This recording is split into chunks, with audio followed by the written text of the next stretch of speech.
I see those big, bright, shiny red trucks just a-trucking down the road. Those big, bright, shiny red trucks just a-looking for another load. Well, it's a family tradition, any Rocky Mountain day. Our fathers before us showed us the way. We work for asphalt cowboys and concrete kings, but that's never been a problem, cause we got diesel in our veins. We've got diesel in our veins. What's up, JFW family? Welcome back to the Channel 23 podcast. The purpose of this podcast is to reach out and touch the fleet, to engage and inform everyone with all things JFW. Welcome back, Brother Jim, Brother Dave, Super Dave, and we have Dustin Romero Jr., the human beatbox, in the house. Morning, everybody. Hi, everyone. Good morning. We'll get to the beatboxing later. Dustin, you are a patriot. You want to kick us off with the Pledge of Allegiance to the flag of the United States of America and to the republic for which it stands, one nation, under God, indivisible, with liberty and justice for all. All right. Just want to say our trucker's prayer. Father God, we thank you for the opportunity to go out and do some trucking today. We pray for the safety of our fleet, all of their families, and all the other families and individuals we come across on the road today. We pray for patience in the making of good, safe decisions. We pray to be accident-free and that we all make it back to the comfort of our homes this evening. We pray for healing and 100% recovery for all of our family members that are ill, and we pray that we find Ambyr's mom. It's in Jesus' name we pray. Amen. Amen. As a disclaimer, or as a reminder, the opinions you hear on this podcast are just the opinions of the men in this room, not JFW.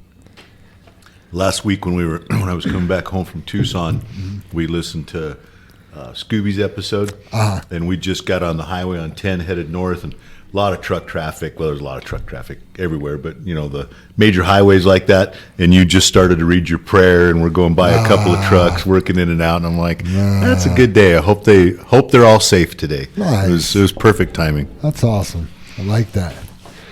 Episode 76 took a little dip. We had 505 downloads. We are at 31,341 total downloads, and we were holding steady at 187 followers. We did pick up Jamaica, though, and that's due to Rick Ray being on vacation.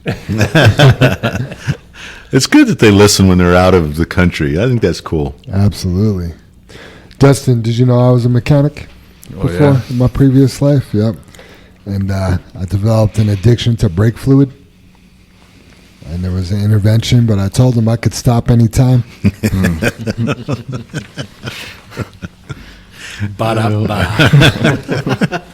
The joke is out there. Right? It's time for the Dad Joke Challenge. Come on. Anybody wants to go? Yeah. I'm jumping in. Do it. Why did the banana visit the doctor? I don't know. Because it wasn't peeling well. Oh, that's a cute one. I can tell Bella that one. Man.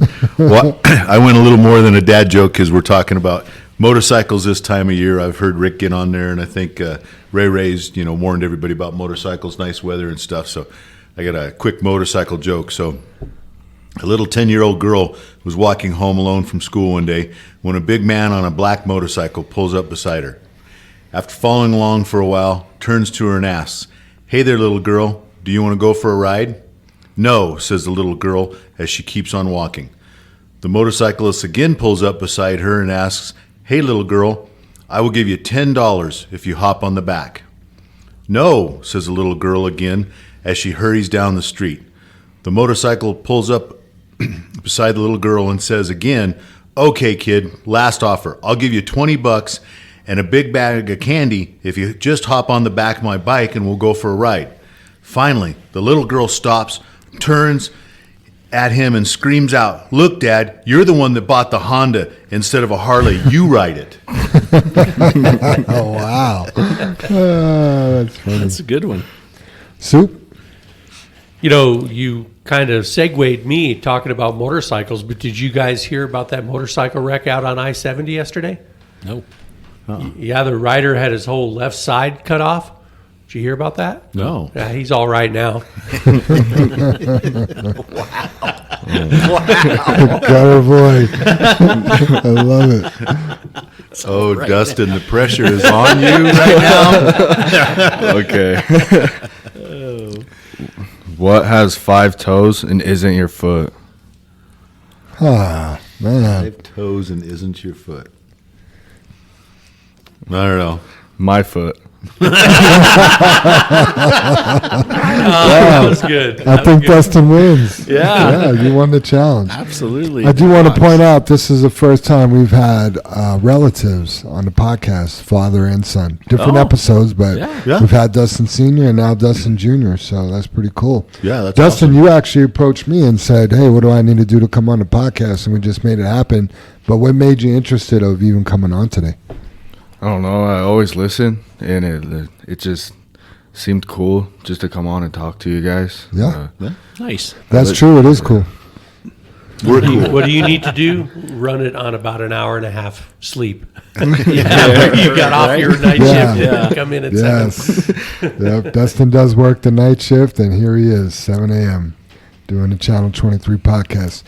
New employees, we got Jorge Hernandez, Chuck Slayton, and what was the guy's name that started today?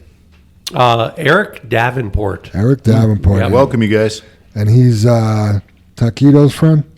He is. Gotcha. Yep. Okay. Good dude. Nice. Well, welcome on board, everybody.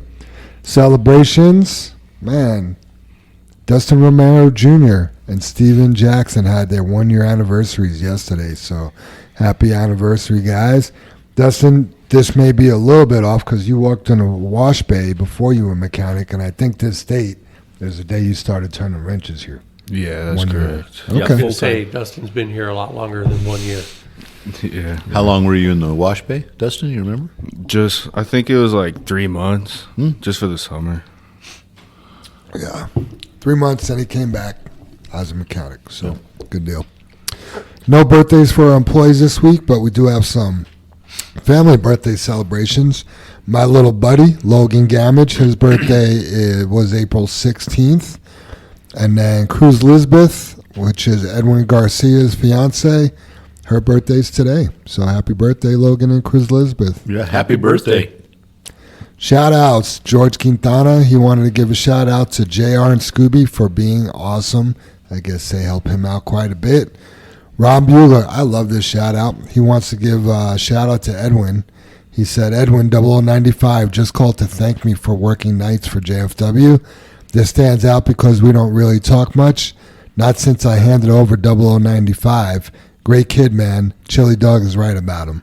So That is a good shout out. It is. It It is. is. Out of nowhere. Definitely a warm fuzzy. I consider Edwid. If I said Edwin, I meant Edwid. I consider him a man, not a kid. But So we're talking about Edwid. Edwid. Yeah, Yeah. gotcha. Oh, gotcha. Yeah, I took it as Edwin also. Yeah. Edwid took 0095. Gotcha. But yeah, that's pretty cool. He just listened to the podcast, knew that Ron was covering nights, and wanted to recognize that. I think that's awesome. That What is did awesome. Chili Dog say? Chili Dog loves Edwid. I think if he wasn't married, they'd be dating. Us and the dispatch team wanted to thank the drivers who jumped into the vocal division last week, including Coleman, Dylan, and Bree, and of course all the normal vocal drivers. But those guys jumped in there and helped out, so thank you. Yeah, thanks, And everybody. I want to give a shout out to Tim Garcia. Troy was headed out of town but had a problem with 0077. Tim Garcia gave up his truck and took Troy's truck so Troy could go out of town and Tim could deal with Troy's broken truck. So thank you, Tim. Yeah, very cool. Thanks, Team Tim. player. Yep. Yeah. See, all this is about teamwork, isn't it? Every Yeah. one of these shout outs so far. Yep. Yeah. Rio Grande wanted to give Chris Beam a shout out. He's an A1 driver. He got it backed into a pretty tight spot, and they just appreciated him to being a professional. That they called. They called Obviously. Linda. Yeah, Yep. that's really cool. Or emailed. Was that delivering to the downtown terminal? That is a tight yard right there, when buddy. you, I'll tell when you. you stand out like that. Could be wrong. I know we've been doing a lot to the western slope, to their yard up there in God, where's Wolcott? that at? Yes, thank you, Dave. Wolcott. I don't know if that's the one. I think we've been doing more up there than local here, but I that's just my assumption. Yeah. Either way, nice job, Chris. Armando Del Val, he wanted to give a shout out for Johnny B for always helping, even if it means putting aside what he's doing to take care of Armando. Armando will call him, never been to a place, hey, can you help me get in here? Johnny didn't know off the top of his head, so he was like, hang on, let me pull over and pull up my map so I could look and get a satellite image and get you in there the right way. So Wow. that's some good training right there. Yeah, where- right. Yeah, not in a rush. Just give me a minute. I'll pull over the whole bit. Yep. You know, yeah. Jim, I threw Holly White in here for taking the shopping cart game to the next level and also her golf game. Yeah. So, like I mentioned, you guys, we were on vacation last week and got to go down to Tucson and stuff, and played golf a couple times. And the last time we played, man, Holly whooped me bad. Man. She was on the game. It was awesome to see her play that well. And then the other thing, I joked with. But on the golf game, when she wins, you win, right? Yeah, absolutely. There was like, yep. She's happy, I'm happy. That's right? my wife. Exactly. Yeah, but I was telling you guys that, now, and she's really become an avid listener to the podcast. She just listens to it at her work, at her desk, because she's got time doing paperwork stuff. And so we talk about the baskets and stuff, and you guys know how many times I bring it up. So now we go to a store someplace, and she'll hunt down a basket to put away in the parking lot. But if I'm funny. with her, now we're hunting down 2 baskets to put back. And she'll like there might be one close, but if there's 2 over there, we both have to go put a basket back. So she has taken it to the next level. She's teaching me new things. Man, how do you guys have time to just go buggy hunting all the time? Well, we shop quite a bit. Holly likes to shop, which is Nice. the bargain shopper is what she is. That's the good thing. So always put in a basket. Does she get deals on things you don't need? Sometimes, that happens, right? Man, right? this is a great deal. You never know when you'll need it. Not if we don't need it. Right? But it's 50% off. Yeah, 50% more than I wanted to spend. Yeah. So. Yeah. Wes Murphy, he wants to give a shout out to Billy Rothfuss for having an airline on his truck and filling a low tire for him. So talk about preparedness. Guy's got his own airline. I know a couple guys do that, but Billy, when he first started, he told me he wanted to do that. He wanted something else that he wanted to make a pigtail because he noticed when we have problems with tarps, we're pulling up next to each other and buddying up to run tarps, and he's like, why don't we just have a long pigtail to do that so we're not getting so close? But we didn't hook him up. So Gotcha. And then let's see, Bree, she wants to give a shout out to Os, aka Canelo, for the way he handled himself when she called him and let him know that she made a mistake. So she was kind of doing something not on point yesterday, but she called to let him know, and Oz didn't yell at her or anything like that. So That's good. That is awesome. Yeah, just working together. We're all here for each other, and when you recognize you mess up and you say something about it, it's easily fixed usually. Mess up your mess up. It's not the end of the world. yeah. Absolutely. And Bree, I mean, she's just been outstanding since she's been here. I wouldn't expect anything less from her because that's just, you can tell that's who she is, Right. Yeah. You know what's amazing out of all of this, and Dave, you mentioned it halfway through, but it's teamwork. And last night, I mentioned to Jim 2 nights ago, I've mentioned on here that my son's going to go swim at Purdue, and their head coach has been their head coach for 37 years, and he just announced his retirement. Yeah. So we've been kind of in limbo about who they're going to announce for their next head coach. Well, they announced who recruited Sam, their recruiter. He's worked for the team for, I think, 8 years now, and went to college there, swam for the head coach. But here's an amazing stat I found. Not only that head coach being the head coach for 37 years, but this is just the 4th head coach since 1937 Holy that Purdue cow. has had. Wow. So they don't when you change over there. when you get this job, it's a commitment. Yeah. You know what I mean? And I guess that's what's cool about that. I should have went back and prepared a little better, but they had a whole Facebook page about it, and they did interviews with all the swimmers because this coach had recruited them just like he recruited Sam, and he was like, our team, they're here to love and support one another. That's what this team is about, not their coach. He said, I can teach them how to swim better, but that team is here to love and support each other. Wow. That's their job. We're a family. That's some good culture right there. Right? I like it. Yeah. Yeah, if there's not a lot of change, what is the culture? Right. Must be pretty good. Must be pretty good. You have to think about that. And that stems because that's always a class leaving. That's a new group of people coming in, and a new people, that's been there 4 or 5 years going. So that culture is there, right? Doesn't matter who comes and goes, that culture is there.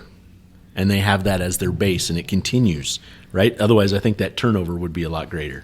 You just made me think of something, and I guess it's not super positive, but Super positive. did you know Purdue had a school shooting? Yeah, a year ago, Jim. Was it just a year ago? Yeah. Yeah, just with the latest school shooting, there's this Facebook post going around with every single school that's had a school shooting. And I'm like, the list is so long. Yeah. And I'm just like, there's Sad, no isn't way. it? So I started looking up a few, and I'm like, Purdue don't have one. And then I looked it up, and sure enough, it was in a parking lot, I think, or... If I'm not mistaken, it was I know it was 2 roommates. I thought it actually happened in their dorm between those two. Wow. Gotcha. So it was.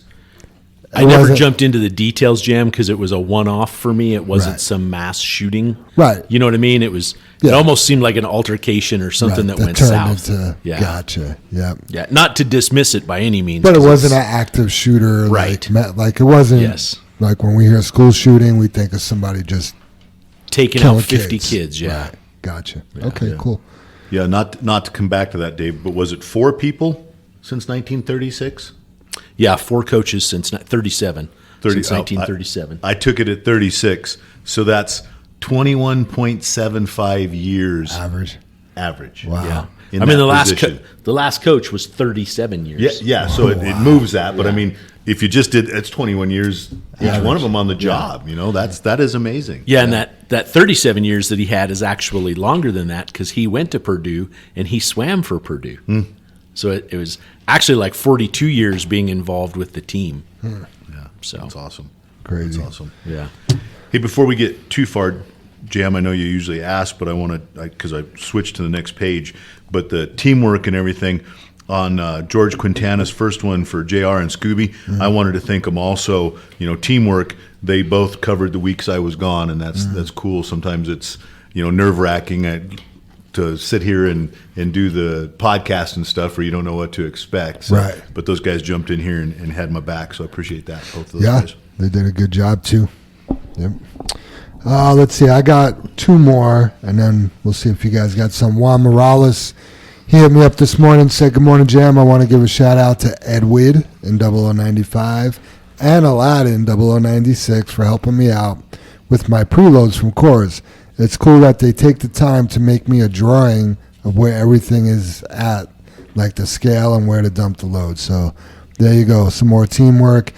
Edward's name's popping up again along with Aladdin. So they got a nice little thing going on over there. Nice. Yep. Very cool. Nice. Good. On that line, I know a couple of guys called and asked Linda for addresses to, I don't know, I'm making it up here. Fair Play, I think, was one of them the other morning and stuff like that. And Super Dave brought it up, and I know that you were just talking about Coors, but we do have books available for all that. The pit lists, we try to keep those updated. Yep. They have turn-by-turn directions. Yeah, they're not only available, you're given one when you're hired. Well, and more are available, right? Right, but also Coors. We don't give a Coors book to everybody. But I mean, if if your truck ends up preloaded once in a while or stuff like that, stop by here if you're at the other yard of this and get a Coors book. Or if you're in a different truck or there's satellite pictures. I mean, the book should be a little. You're part of your gear. Yeah. You grab your lunch in your backpack. Those books should be with you. Yep. And Juan just asked to get trained up on Coors, so he'll get a book. Nice. Sure. Cool. So my last shout out, Bob Martian. He hit me up this morning. Want to give a shout out to the wash crew at Yard 23. They did a great job on the truck and a spectacular job on the trailer. It looks shiny and almost brand spanking new. Thank you guys for washing trucks at Yard 23. Nice. So, yeah, glad the weather has been better where we could get over there and do that. Yeah, and Scooby got all the lights set up, so we should be going and blowing it over there now. I was over there yesterday morning. It was like a baseball field lit up. You know what I mean? Nice. That's awesome. Yeah, very cool. You guys got any shout outs? I do. I have one for Jesus Varela that drives 0017, the tandem. Nice. I had him on a job last week, and it was a spread job, and you don't run into those hardly much anymore. So it was pretty interesting. He had some ways he's been doing it, and then I gave him some tips and tricks, and man, I think he covered. How long is that road, you think, Jim? 300 feet? Think it's a football field long? Oh, yeah. Yeah? Yeah. Well, he put if not a little longer. But he put about 2 inches of gravel on it from one end to the other. So nice. I had to do very little shoveling at the beginning and at the end. I didn't even have to bring the blade down. So it was awesome, man. Nice. Yeah, way to go. Yeah, I hooked him up. He didn't think the bed would raise when the truck was in gear because he was sitting still, which stops the transmission from spinning versus when you're in neutral. And he was like, "Brother Dave, this isn't going to go up." And I'm like, "Trust me, it will go up. Let's go. You start rolling and pop your gate. I'll tell you to pop your gate. Let's go." And it was kind of funny. I was watching him in the mirror, and I was like, "All right, raise it up a little more. Raise it up a little more." And he just had that. He didn't have doubt in his eyes, but he just had that look like this isn't going to work. You know what I mean? And he hit that up button, and that bed went up, and he was like, you saw his expression like, it worked. It was cool. That's cool, man. Good job, Jesus. Nice. Appreciate you showing up there and doing such a good job, man. You made us look good. He does a great job. He does. Definitely the right guy in the right seat on the bus. You know? Yeah. Such a positive attitude, too. Oh, yeah. And then Rocco, his little Boston Terrier, he's cool, too. Yeah. I didn't even see him, Jam. If he was with him that day, I'd be surprised because I didn't. I mean, he was in and out of the truck. And he might have left him home. He doesn't take him. Because the other day I asked him, "Hey, where's Rocco?" And he's like, maybe it was that day. He didn't have him. Yeah, interesting. could be. Any other shout-outs, guys? Yeah, I was just going to mention, I remember spreading all the time with the trailers, huh, Dave? Right? I remember spreading your driveway. That was longer than 300 feet. It was, Dave. I'm just joking because we don't spread with trailers. That's my joke there. Gotcha.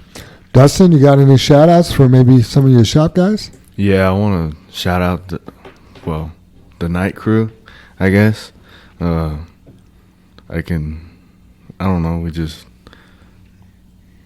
we really like bust our butt every night and just get everything done in like, I don't want to say a short period of time, but I think we get a lot done for the hours we have. Sure. And I don't know, it's just crazy sometimes, like how much we get done. And I don't know, it's kind of cool though.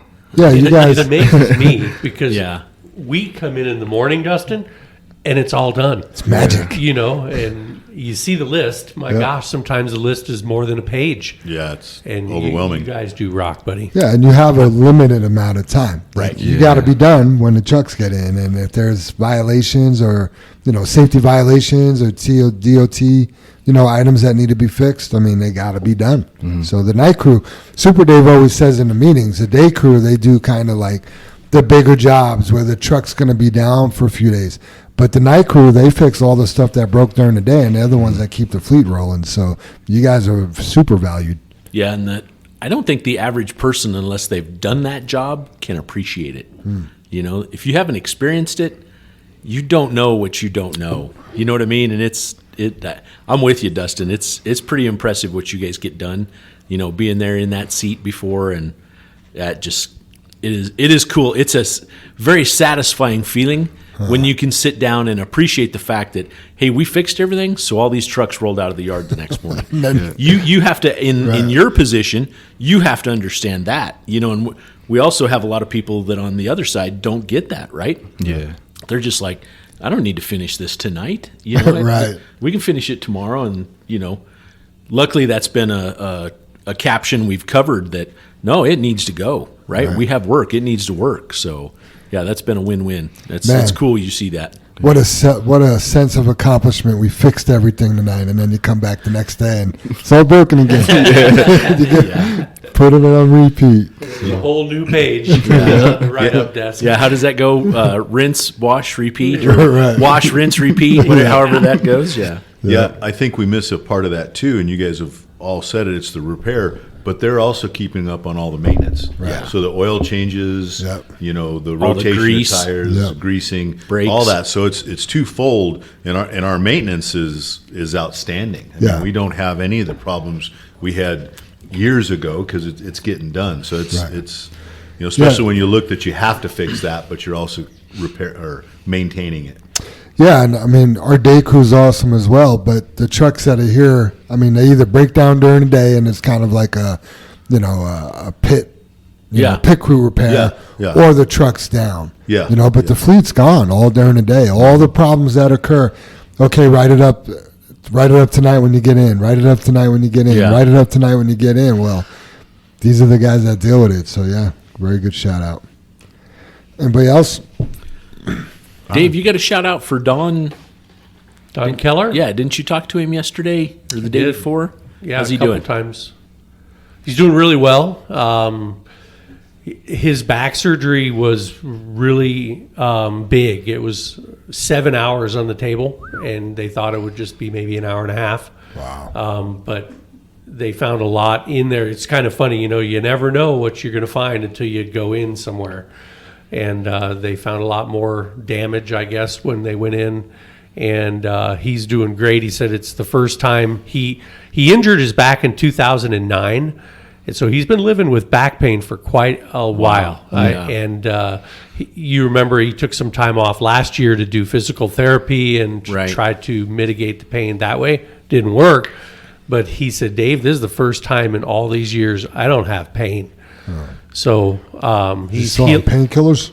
no, in fact, with that topic we talked about, he's like, I got home and he goes, I just can't take those things. They just, how they make you feel completely Yeah, you get out of your normal mindset and everything. Anyway, he's off his painkillers and he's walking around and doing really well. I love those killers, man. I don't the like them couple at of all. surgeries I've had, you either get so constipated or the one I can't remember, tramadol or whatever, gives me like the restless leg syndrome the next day or the day when you get off of it or quit. They have so many side effects that are just. Yeah, to me, the Percocets or the Vicodins, they just make you itchy. So you look like you're a tweaker, you know what I mean? You're a tweaker. I'd rather feel the pain. When I had my stomach surgery, they sent me home with so much, a giant bottle, and I didn't take one. Yeah. To hell with that. Yeah, I had a pretty big throat surgery when I was a kid, so let's go back to like 1993 maybe. And I had my surgery at West Point, the Army hospital, because I was in the Coast Guard at the time, and they sent me home with 90 Vicodins. I mean, that's before like everybody was addicted to them. I never knew what a painkiller was. You know what I mean? So I went down to Florida to recover, and I was in pain. And my mom was like, "Why don't you take some of those pills they gave you?" I'm like, "I don't know, Ma. Like, I just don't want to take a pill." Then I took some, and I was like, "Oh my God, can I get a refill?" They are super addictive. Let's just say that. I went from taking like one to like taking 4 at a time because your tolerance builds up pretty quick too. Wow. And I would just take them and watch a movie and like remember like. That was a good movie, but I didn't remember what it was about, So, anyway. It's like Jim said, it's just amazing how that stuff constipates you, though, too. 2 or 3 days, pretty soon you're like, I think there's a problem here. Wow. Funny. All right, moving on to some more positive, non-addicting subjects. Constipated subjects. Yeah. So, big news, Jim. Actually, you want to take this one because you had some input on it? Yeah, I'd like to dwell on, the next little bit here because of how important it is and go over the different aspects. But yesterday we did find out, and we're hauling it today, we did pick up with partnership with Brandon. We're working for Brandon But with our haul prices and our reputation, we're able to pick up Burnco as a new customer down at their south plant, which is Titan in Santa Fe, really close to Plant 13. So we'll be coming out of Fairplay to Titan in Santa Fe every day. Basically, it'll double the amount that we're pulling out of Fairplay right now. So we'll have the loads going to Plant 13, and then we'll have the plant going down to Burnco. And it's just impressive. You know, we met with several people, Dave and Linda did, from Burnco. One of them is Bob Hahn, which an old friend of ours from the Ready Mix days. And everybody is still, we get these jobs because they're impressed with our equipment, they're impressed with our people, they're impressed with, you know, our dispatch, you know, and you know, Dustin, you were just mentioning the night crew. It does take all of us as a team. And we're winning, you guys. I guess it seems nice when people come in and go, hey, yeah, they mentioned that you guys were the hauler, and I said yes. You know, it's not like, you know, they know the pricing is there, they know all that, but it's a combination of everything together, our safety, our dispatch, you know, the mechanics, how we handle a breakdown, how we handle a load. And, you know, right off the bat, they ordered 18 loads today out of Fairplay. Nice. You know, that's busy. Yeah, that's busy, you know. And then it started Monday, Dave. CMEX start Monday or last week? Last Friday. Thursday, Friday. Yep. Friday. Yep. Yeah. Thursday. But anyway, guys. Friday, yeah. Yeah, so we're back hauling CMEX. We hauled it during the winter here. They had some maintenance issues that they need to do. So, you know, there's 5 trucks. They have some traffic stuff going on, so they're going to try to limit us hauling in there to 5 trucks a day, just so the traffic's not heavy, because Boulder and Lyons is trying to stop truck traffic on Highway 36, right? It's a highway. I'm going with industry. They're trying to stop industry. Yeah, trying to stop industry. So whole political thing there. Not in my backyard. I guess I want to beat it back and forth here, or banter back and forth that, you know, we have to drive it home that when we show up at Burnco today, you know, we have Ken down there, I think. Didn't Ken go down there? Yep. To see all the guys and meet their batch man and look for safety issues and help the guys out. And then, you know, the guys we sent down there today, they're representatives of JFW and what that means and just how important it is that we keep doing the job we're doing. And it's difficult to stay at that bar, but it's a must because it leads to things like this. Right. You know, when Bob was in here yesterday, he talked about hauling. We haven't hauled a day for him, and he talked about hauling other locations because he knows it's just us. You know, and that's just, you know, that for all these years that we fought, you know, to build the business and stuff, to hear stuff like that, just it makes everything worth it. And I'm trying to express that it takes all of you guys, everybody here has made it worth that. Yeah. You know, and that's the thing. I don't know if these are your words or Jam's words, Jim, but this is what everyone's hard work brings us. Yes. When we do things the right way, this is what it leads to. Those are Jim's words. Okay. Yeah. So. Yeah, and I don't know how to express that more. I guess that's the reason I wanted to talk about it a lot. Same at CMEX. I mean, they called us how many times, Dave, and they spoke to me. Do you have side dumps? Yeah, do you have side dumps? Do you have belly dumps? No. Do you have side dumps? No. We have end dumps. No. Do you have side dumps? Yes. And then they call Dave and have the same discussion. And Dave's like, no, we're an end dump company. Okay, end dumps will work. But we don't like them because they tip over. You know, and then we go down, we have, you know, the safety guys there, we have our drivers there, you know, how we're dumping the whole bit. And they let us know that, you know, no matter what, we would be the only end dump company that ever use. Only one, because of how we handle ourselves, how we dump, how we do everything. You know, the liners and the trailers, the equipment and all that kind of stuff. And again, I guess it's amazing where we're at and what we're doing, but we have to keep that bar coming out of Fairplay. I just talked about doubling the loads.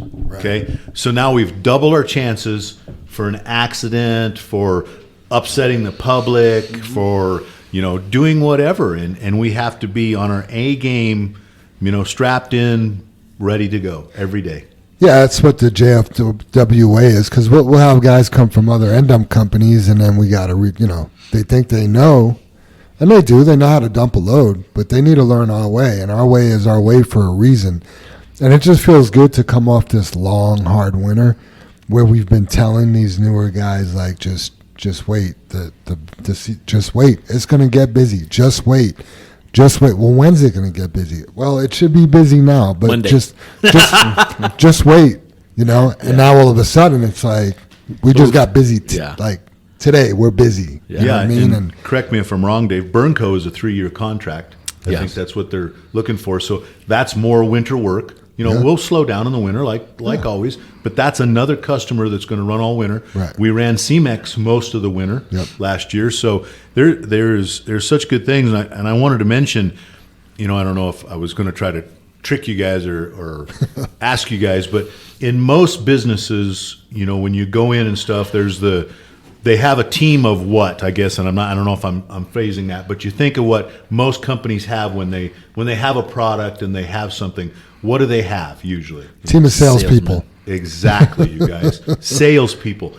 Does anybody know that we don't have any salespeople here? I don't know if anybody realizes that. We don't have a salesperson. Do they We know? don't, but we have 150 of them, right, Jim? Exactly. Exactly. That's my point. We don't need a salesman when we have you people. We have You know- 102 salesmen on the road every day, Yep. Yeah. right? Yeah. And they're the ones promoting our product or condemning it. One of the two, and it depends on them how they treat that customer, how they treat the four-wheeler next to them, who's an external customer. You know, how they act on that job site, how they act in that pit. Yeah, everything is based on those 102 trucks on the road. You know, if you go out and you're an athlete, right? And Jim, Dave, you both have athletes with you know, Erica and Sam. But let's just say you go out and you win the gold medal, right? And then you're going to continue to compete tomorrow. Don't you think somebody's going to be right on your heels wanting that gold medal tomorrow? Yeah. And that's what you know, business is like. And you cannot be complacent. You got to keep raising that bar. You got to keep trying harder, because otherwise somebody's going to come in and take that gold medal from you. Yeah. Yeah, and I guess too, as we're talking about this, because I go over so much of the stuff, it's every little piece that people don't realize means something. And when I got back from vacation, we came in late Thursday, and so we were coming down Highway 85, and we had 2 rock trailers, both of them empty, and one of the trucks was in the slow lane, other truck was in the fast lane on Highway 85. Followed them. Let me see. I got on at 124th all the way down to 76, and the one rock trailer stayed in the fast lane the whole way, empty. Bad look.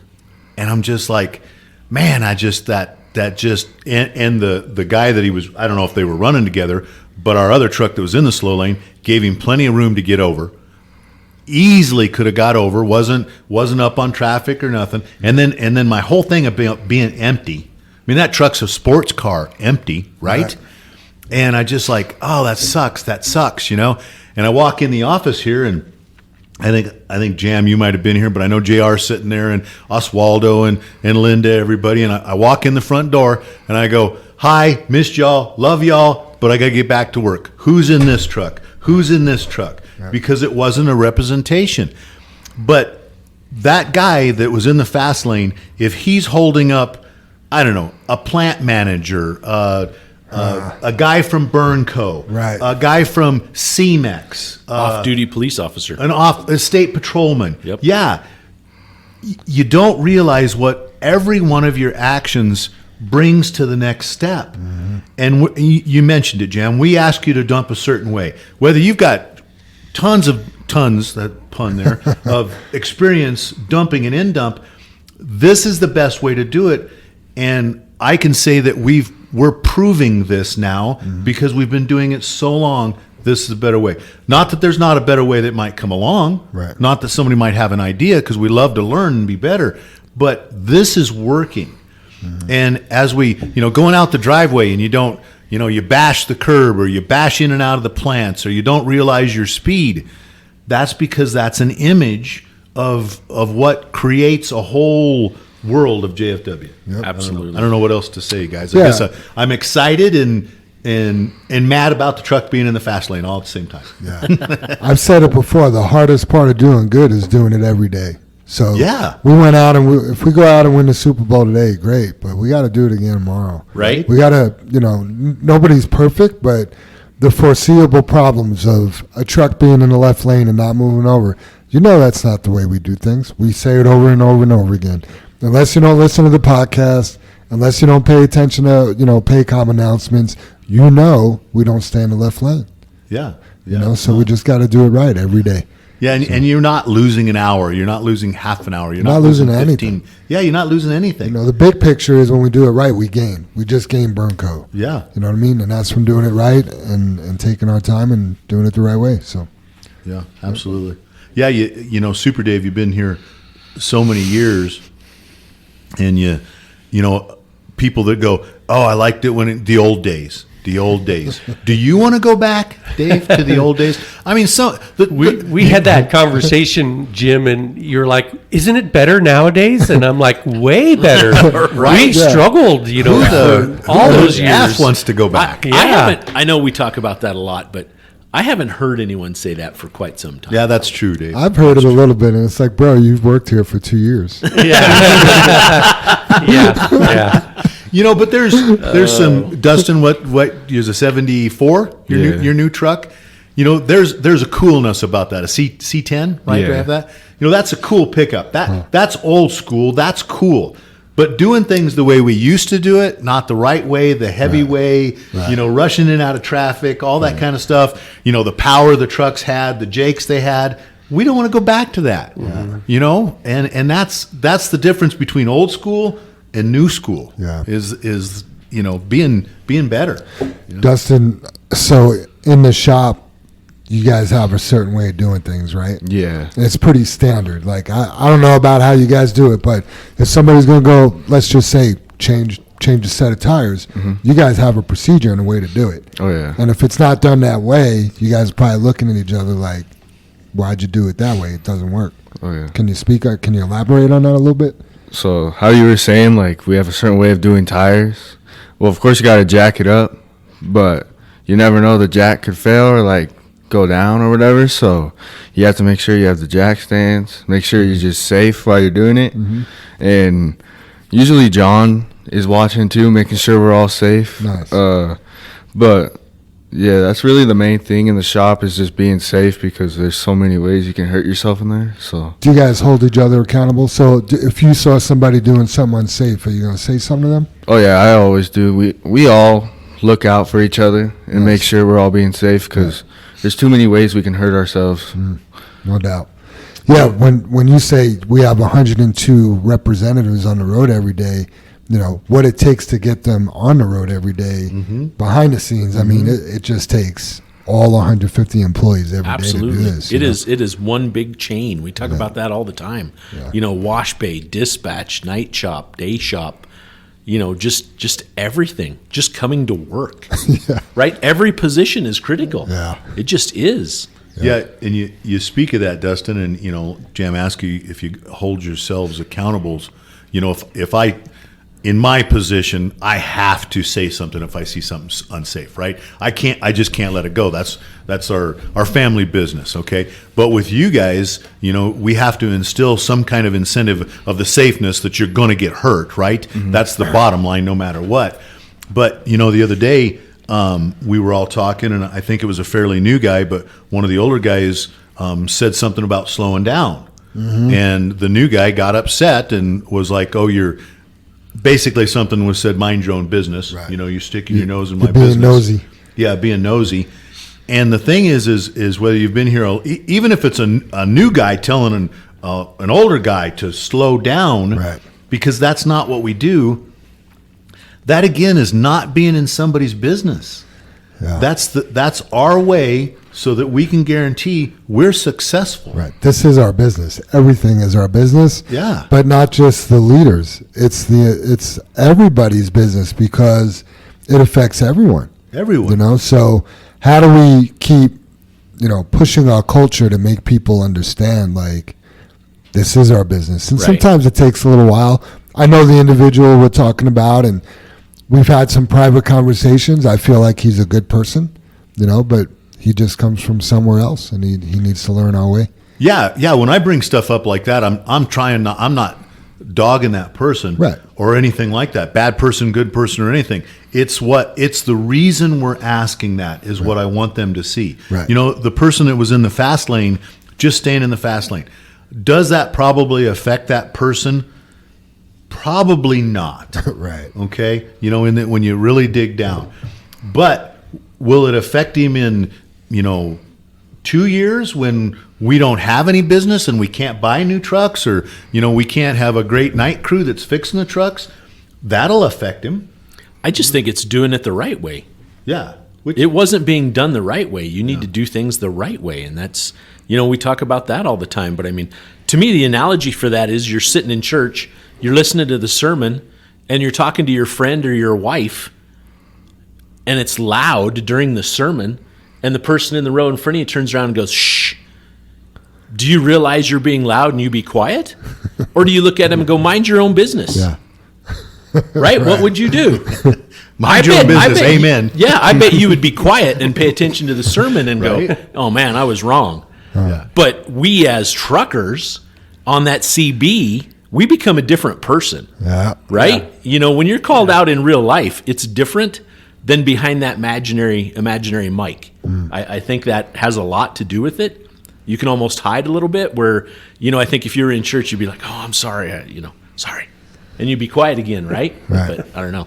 That's my I have analogy. a funny story about that too. Yeah? Yeah, I was in the Vatican in Rome. We were on vacation, and it's like I don't know if you've ever done any of these tours, but you're literally following your tour guide, and they have a big flag up in the air, and there's like a whole busload of you, like 50 of you.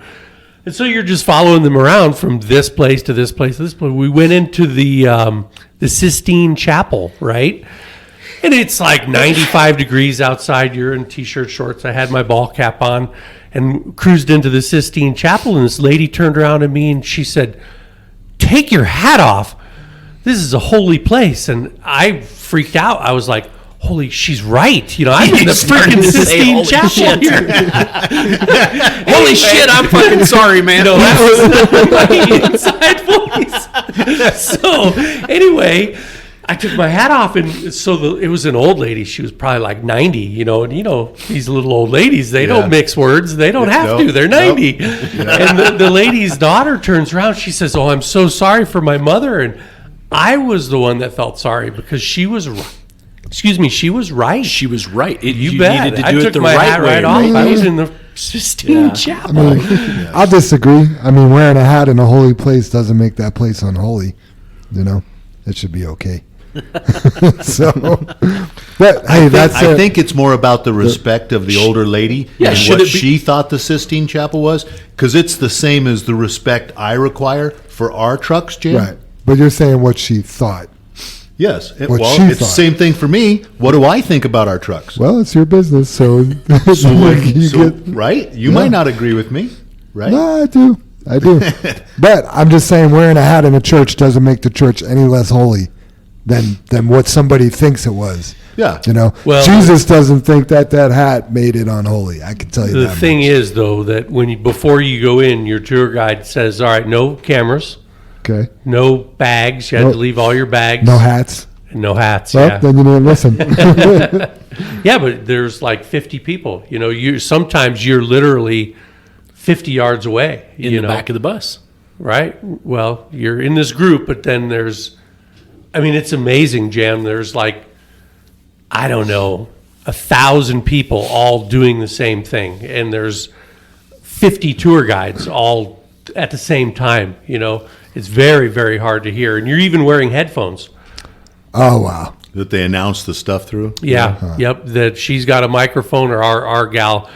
What an amazing job this gal did. Just literally, they're herding cats. You know what I mean? And to keep you all together and to keep you all from getting lost. And in this huge place. The Vatican is huge. It's like a square mile. Wow. But yeah, it was quite an experience. Nice. Anyway, I shouldn't have had my hat on. When that lady told me to take it off, I was like, oh yeah, I didn't get mad. I had no right to get mad. Did she have a ruler? Was she going to smack your knuckles? No, she meant business though. You were scared. A little bit. Oh, man.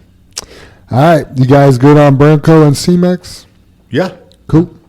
Next on the list, our drivers are so amazing. They like to help when people need help. Or we had a situation a few weeks ago. There was a giant hay bale in the middle of the road. And when I say a giant hay bale, I mean It was a big hay bale. it was big. Yeah. Like I never realized how big a hay bale could be. It looked like it was good quality hay too. Yeah, I didn't know they made them that size rectangular. I mean, when they got Right. that big, I always thought they were They rolled. rolled them up. Yeah. Yeah. Yeah, this So- was... Anyway, a couple of our drivers jump out to push the hay bale to the side of the road, and they started pushing at first, and it wasn't going so good, or they were trying to pull and they had to push. But the thing is it wasn't super safe for them to be out there doing it. So, one of you guys mentioned when you see an accident on the road, typically there's a couple fire trucks like blocking the scene for safety, Right. protecting the people that are trying to provide first aid or care. We need to keep that in mind as well. If we're going to help somebody, you can't put yourself in harm's way first. Also, you need to protect public by you can't just put your truck wherever you want, where it's a hazard or a sitting duck where somebody's going to run in the back of it because you're trying to help somebody else. So first thing that EMTs do or paramedics do when they get on the scene is they make the scene safe. So I'm not telling you, or we're not telling you not to help people or push hay bales, but you got to make the scene safe first. Does that make sense? Or really, just really think about what could happen, I guess, Jam. Yeah. I mean, whether it's when they were pushing the hay bale, I know cars were slowed up, but zipping past them, maybe you take a look and go, okay, there's a break in traffic, I can push. Now. You know what I Right. mean? Instead of just concentrating on the hay bale, because like all of us, they were probably fired up and like, oh, let me move this, and you're doing the right thing. It's the Situational awareness. Yes. it's just worrying about, and like you said, an EMT, they control the situation. That's what they do. That's what fire trucks, they're controlling the situation by blocking the lane. And Yeah. It's just scary because there's so many idiots out there. Yeah, that's I mean, there are just so many idiots. Sunday we ran south and met my wife's sister because she had a daughter in town that we hadn't seen in quite a while. And anyway, coming back, we took 470 on around. We just went 470 over, I think it was 120th. And all of a sudden, all the traffic in front of us was just diving from the slow lane to the left lane. And I'm like, what's going on? And there were two cars on the shoulder. And a guy in a Suburban just stopped in the slow lane, had his passenger window down, and was talking to him. It was the craziest thing, you guys. He had his arm up on his wife's seat, like just chilling, like just talking to the people on the shoulder instead of pulling on the shoulder and getting out and walking back to him. He just blocked a complete lane of traffic just sitting there. His car wasn't broke down. Sitting duck. Nothing. He was just sitting there talking to the people. It was like, hey, you got a beer or we're going to have lunch? Or it was crazy. It was absolutely crazy. And, I so bad wanted to like honk when I went by. And then I kept thinking to myself, what am I missing? Right? Like what? Because the two cars on the shoulder were the ones that were broke down with trouble. Right. This guy was just checking on them. Yeah, all you need is somebody texting and driving, not paying attention, rear-ending that dude. Done. Yeah. People die, right? Yeah. It was crazy. So, I mean, that's probably one thing that every one of our drivers see every day. You see something stupid like that every day. No doubt. So, yeah, please be careful. That's Yeah. that's the make the the scene gist of safe. it. yeah. No doubt. Yeah, you guys are being heroes out there. We want you to be live heroes. Next on the list, summer heat. It's getting hot out, guys. We used to have a dispatcher in here tell people on the radio, stay hydrated. It's actually pretty good advice. It is really good advice, isn't it? Yeah, that's what I threw it out there, yesterday to you, Jam, and I wanted to talk about both. It's the hydration and taking care of yourselves. It's going to get really warm outside. You might have to get up and, shovel or clean your trailer out or be outside. Make sure you got plenty of water. And same thing with the trucks. You can't push them as hard as what you were doing, maybe all winter long or when it's 30 degrees.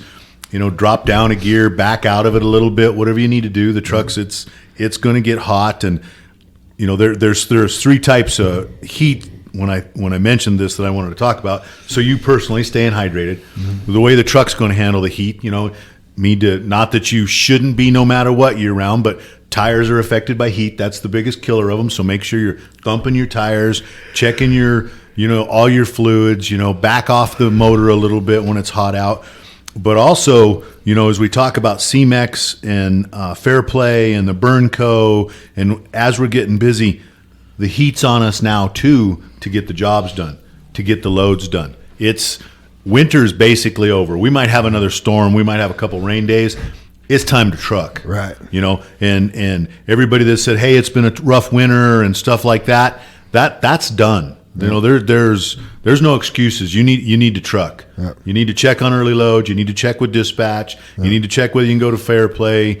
The heat's on. It's here. Let's truck. We're going to be on fire once again.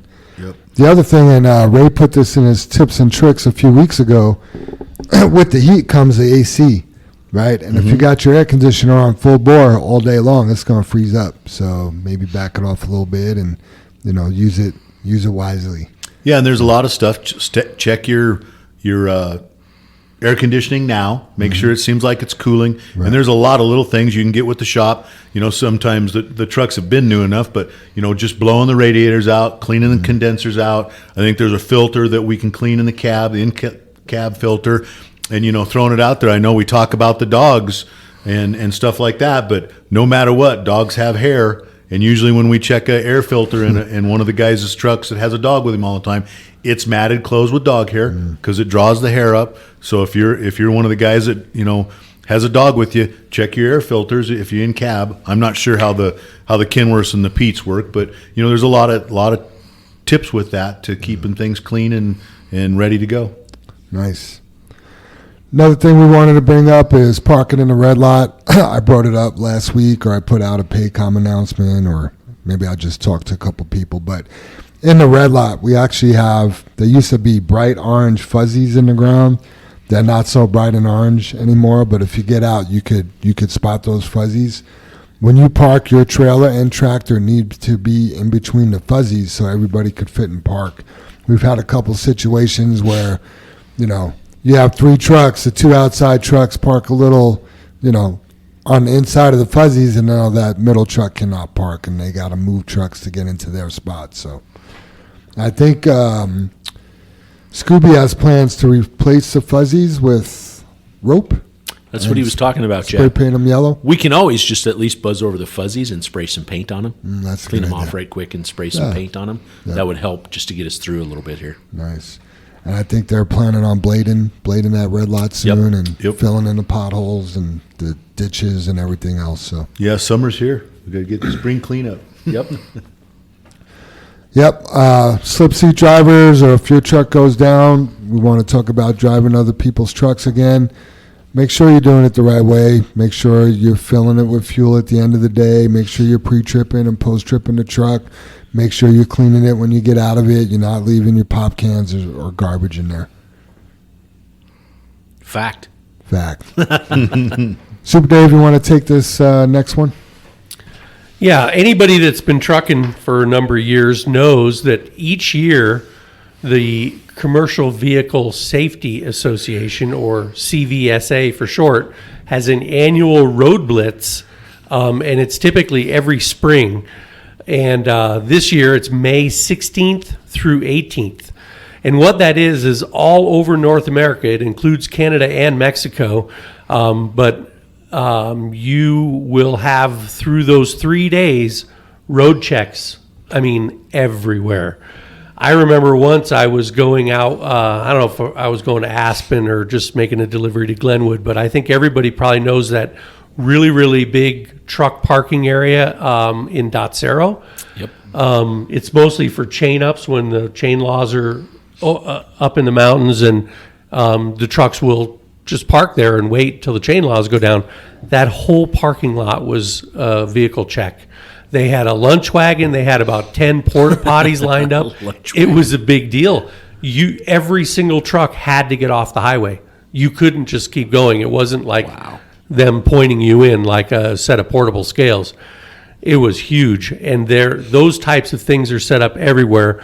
And what they're looking for is just the everyday violations that will happen if a driver doesn't do his pre-trip inspection, or the shop doesn't take care of things like tires and stuff. So here's some statistics from this annual road blitz just last year. So in 2022, they did 60,000 inspections in that 72 hours. They put 12,000 trucks out of service. They put 4,000 drivers out of service. And this year, they're planning to concentrate on braking systems. That includes ABS systems and also cargo securement.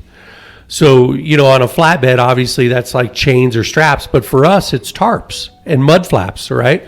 The top vehicle violations last year were brake systems, tires, defective service brakes. In other words, your brake adjustments and things like that. And I know we have disc brakes, so we're very lucky. We're ahead of the game because we do run disc brakes on everything. But lights being out, and I was always told if you have a light that's out, that's a violation. But if you don't have a light, then that's not a violation because there's no light there that's out. But anyway, cargo securement. All those violations were the top violations. The top driver violations include false logs, driving with the wrong license class. In other words, if you only have a B license and you're driving a Class A truck.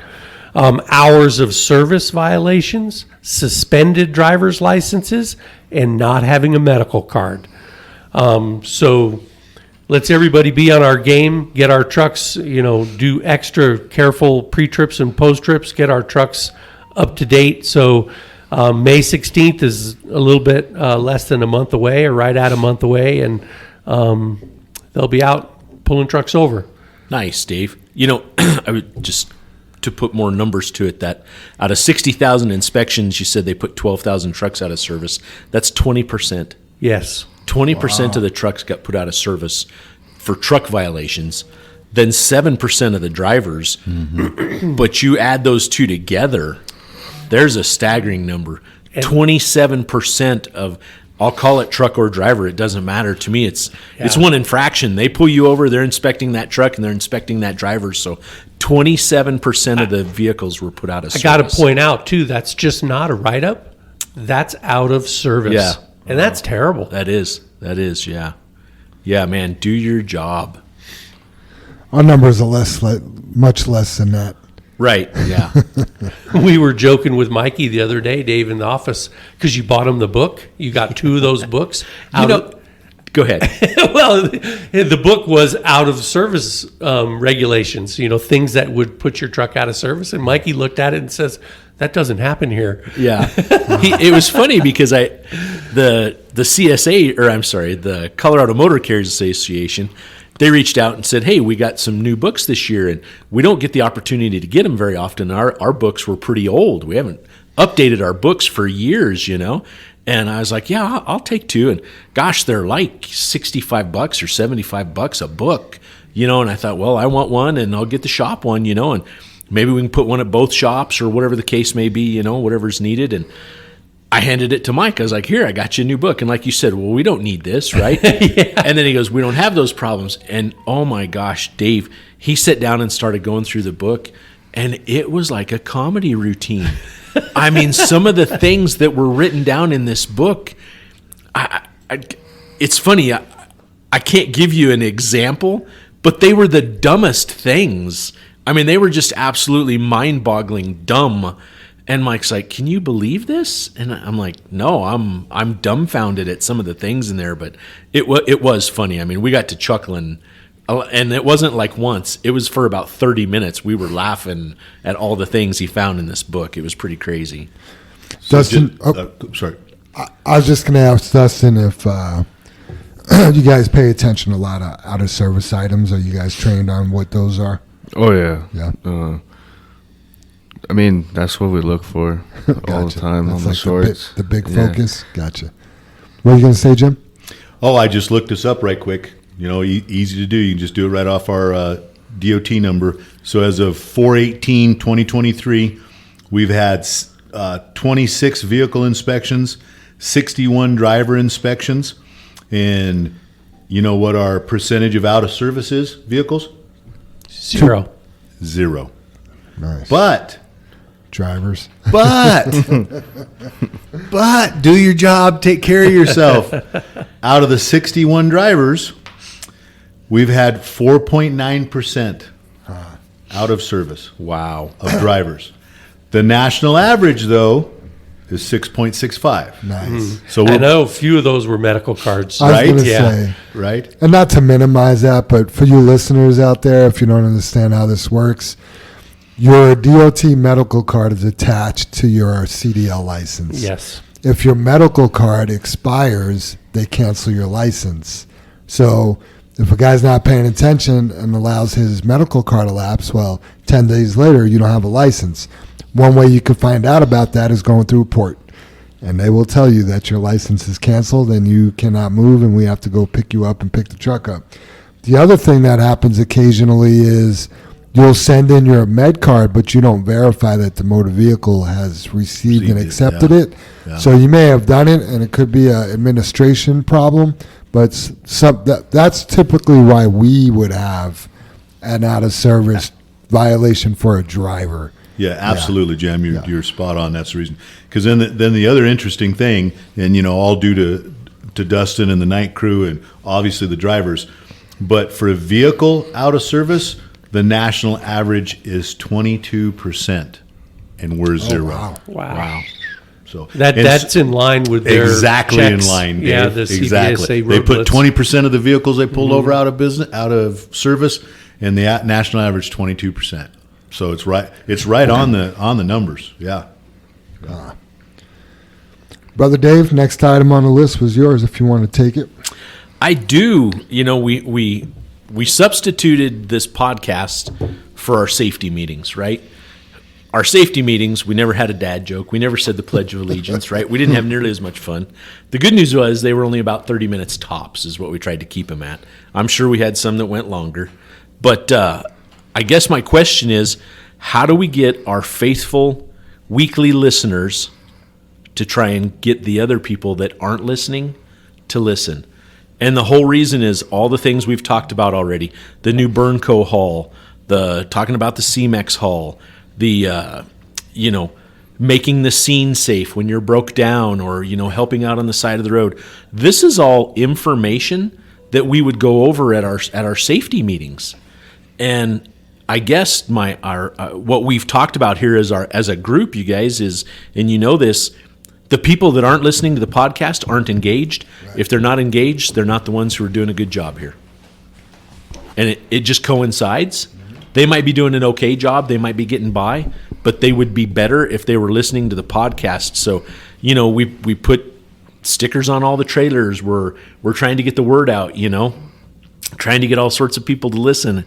And it's funny. I mean, the whole first half of the podcast, I don't want to say the whole first half out. That's exaggerating, but look at all the shout outs we had. I mean, there's 5, 6, 7, 8, 9. We had 10 shout outs from employees to other employees. But right. That's still not the ones that aren't engaged. Right. And the ones who aren't engaged, they're not hearing about how we load at Morrison. They're not getting Ray's tips and tricks. They're not getting, Chris Beam's tips. They're not getting the info from the shop. They're missing those things. So I guess it's something, when you have a conversation with someone that's new here, if you're a veteran, ask that person, hey, are you listening to the podcast? There's a lot of good information in it.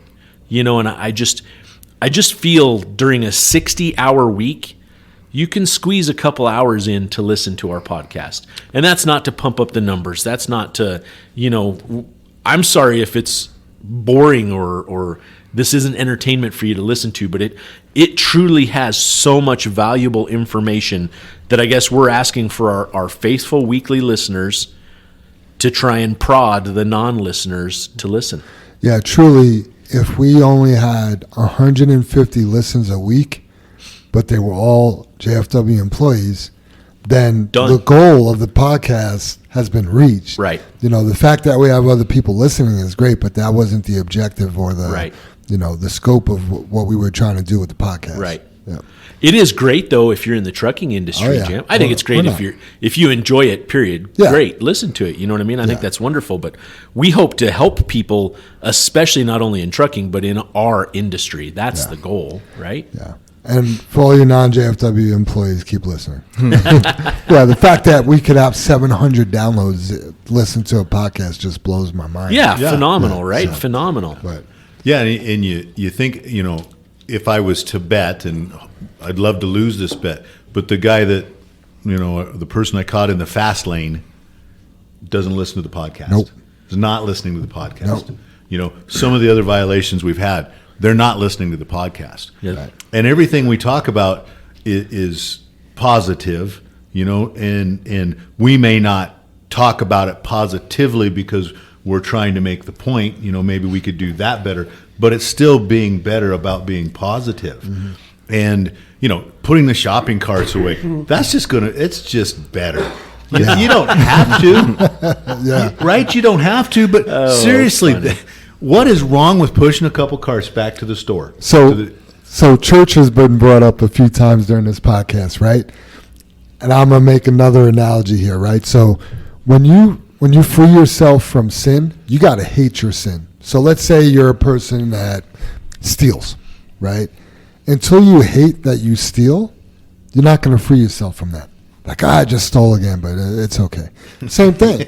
So, Sorry, I'm laughing, Jam, because it's so true. so until you hate that you're in the left lane when you don't need it to be, until that changes your heart, like you have a change in your heart or your brain that says, I shouldn't be in this lane right now, you're not going to stop. Until you're walking through, until you go shopping and you leave your parking lot, your buggy or your shopping cart next to your car, until that doesn't feel good to you, you're not going to change that. Same thing. You got to, if you're, you could possibly listen to the podcast and hear you're not supposed to be in the left lane, and you're like, well, it doesn't bother me. Well, then you're not going to change it. So, Yeah. Same thing. Yeah, but we've given you. I guess we're trying, Jam, to give you that other side of Yes. why it is better, Jam. Why you should learn to hate that, Right? Because this is what it leads to, Right. and it's not. We're not like. To me, we're not like.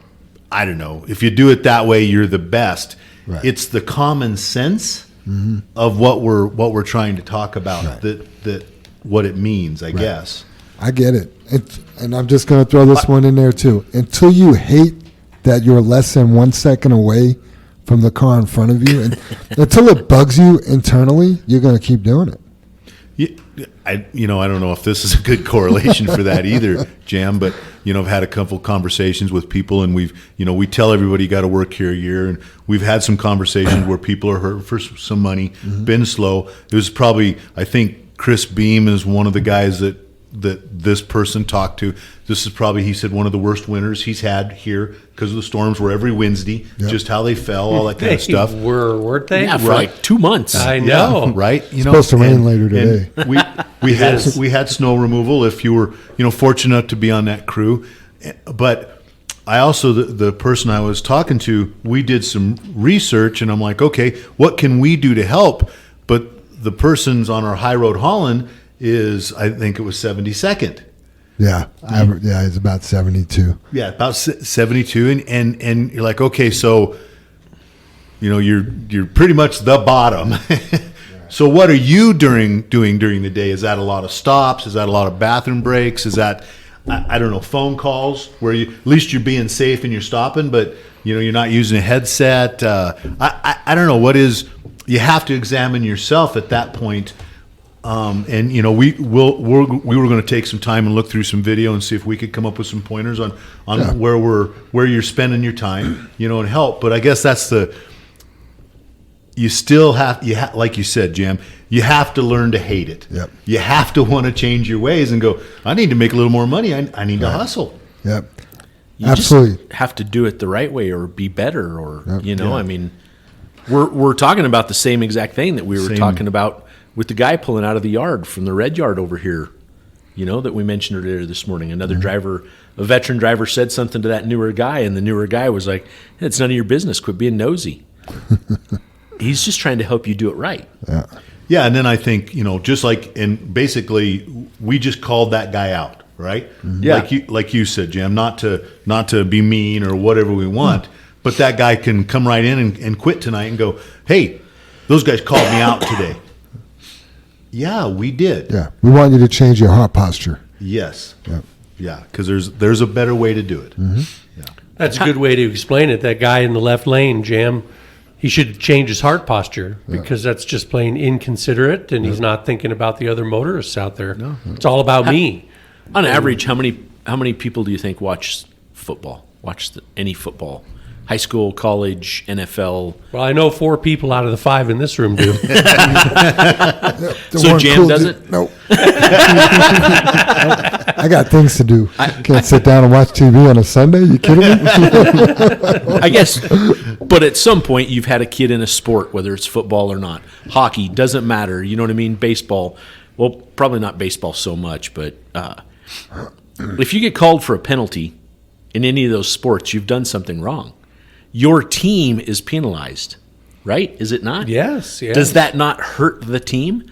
Could that not keep the team from winning the game that day? Right?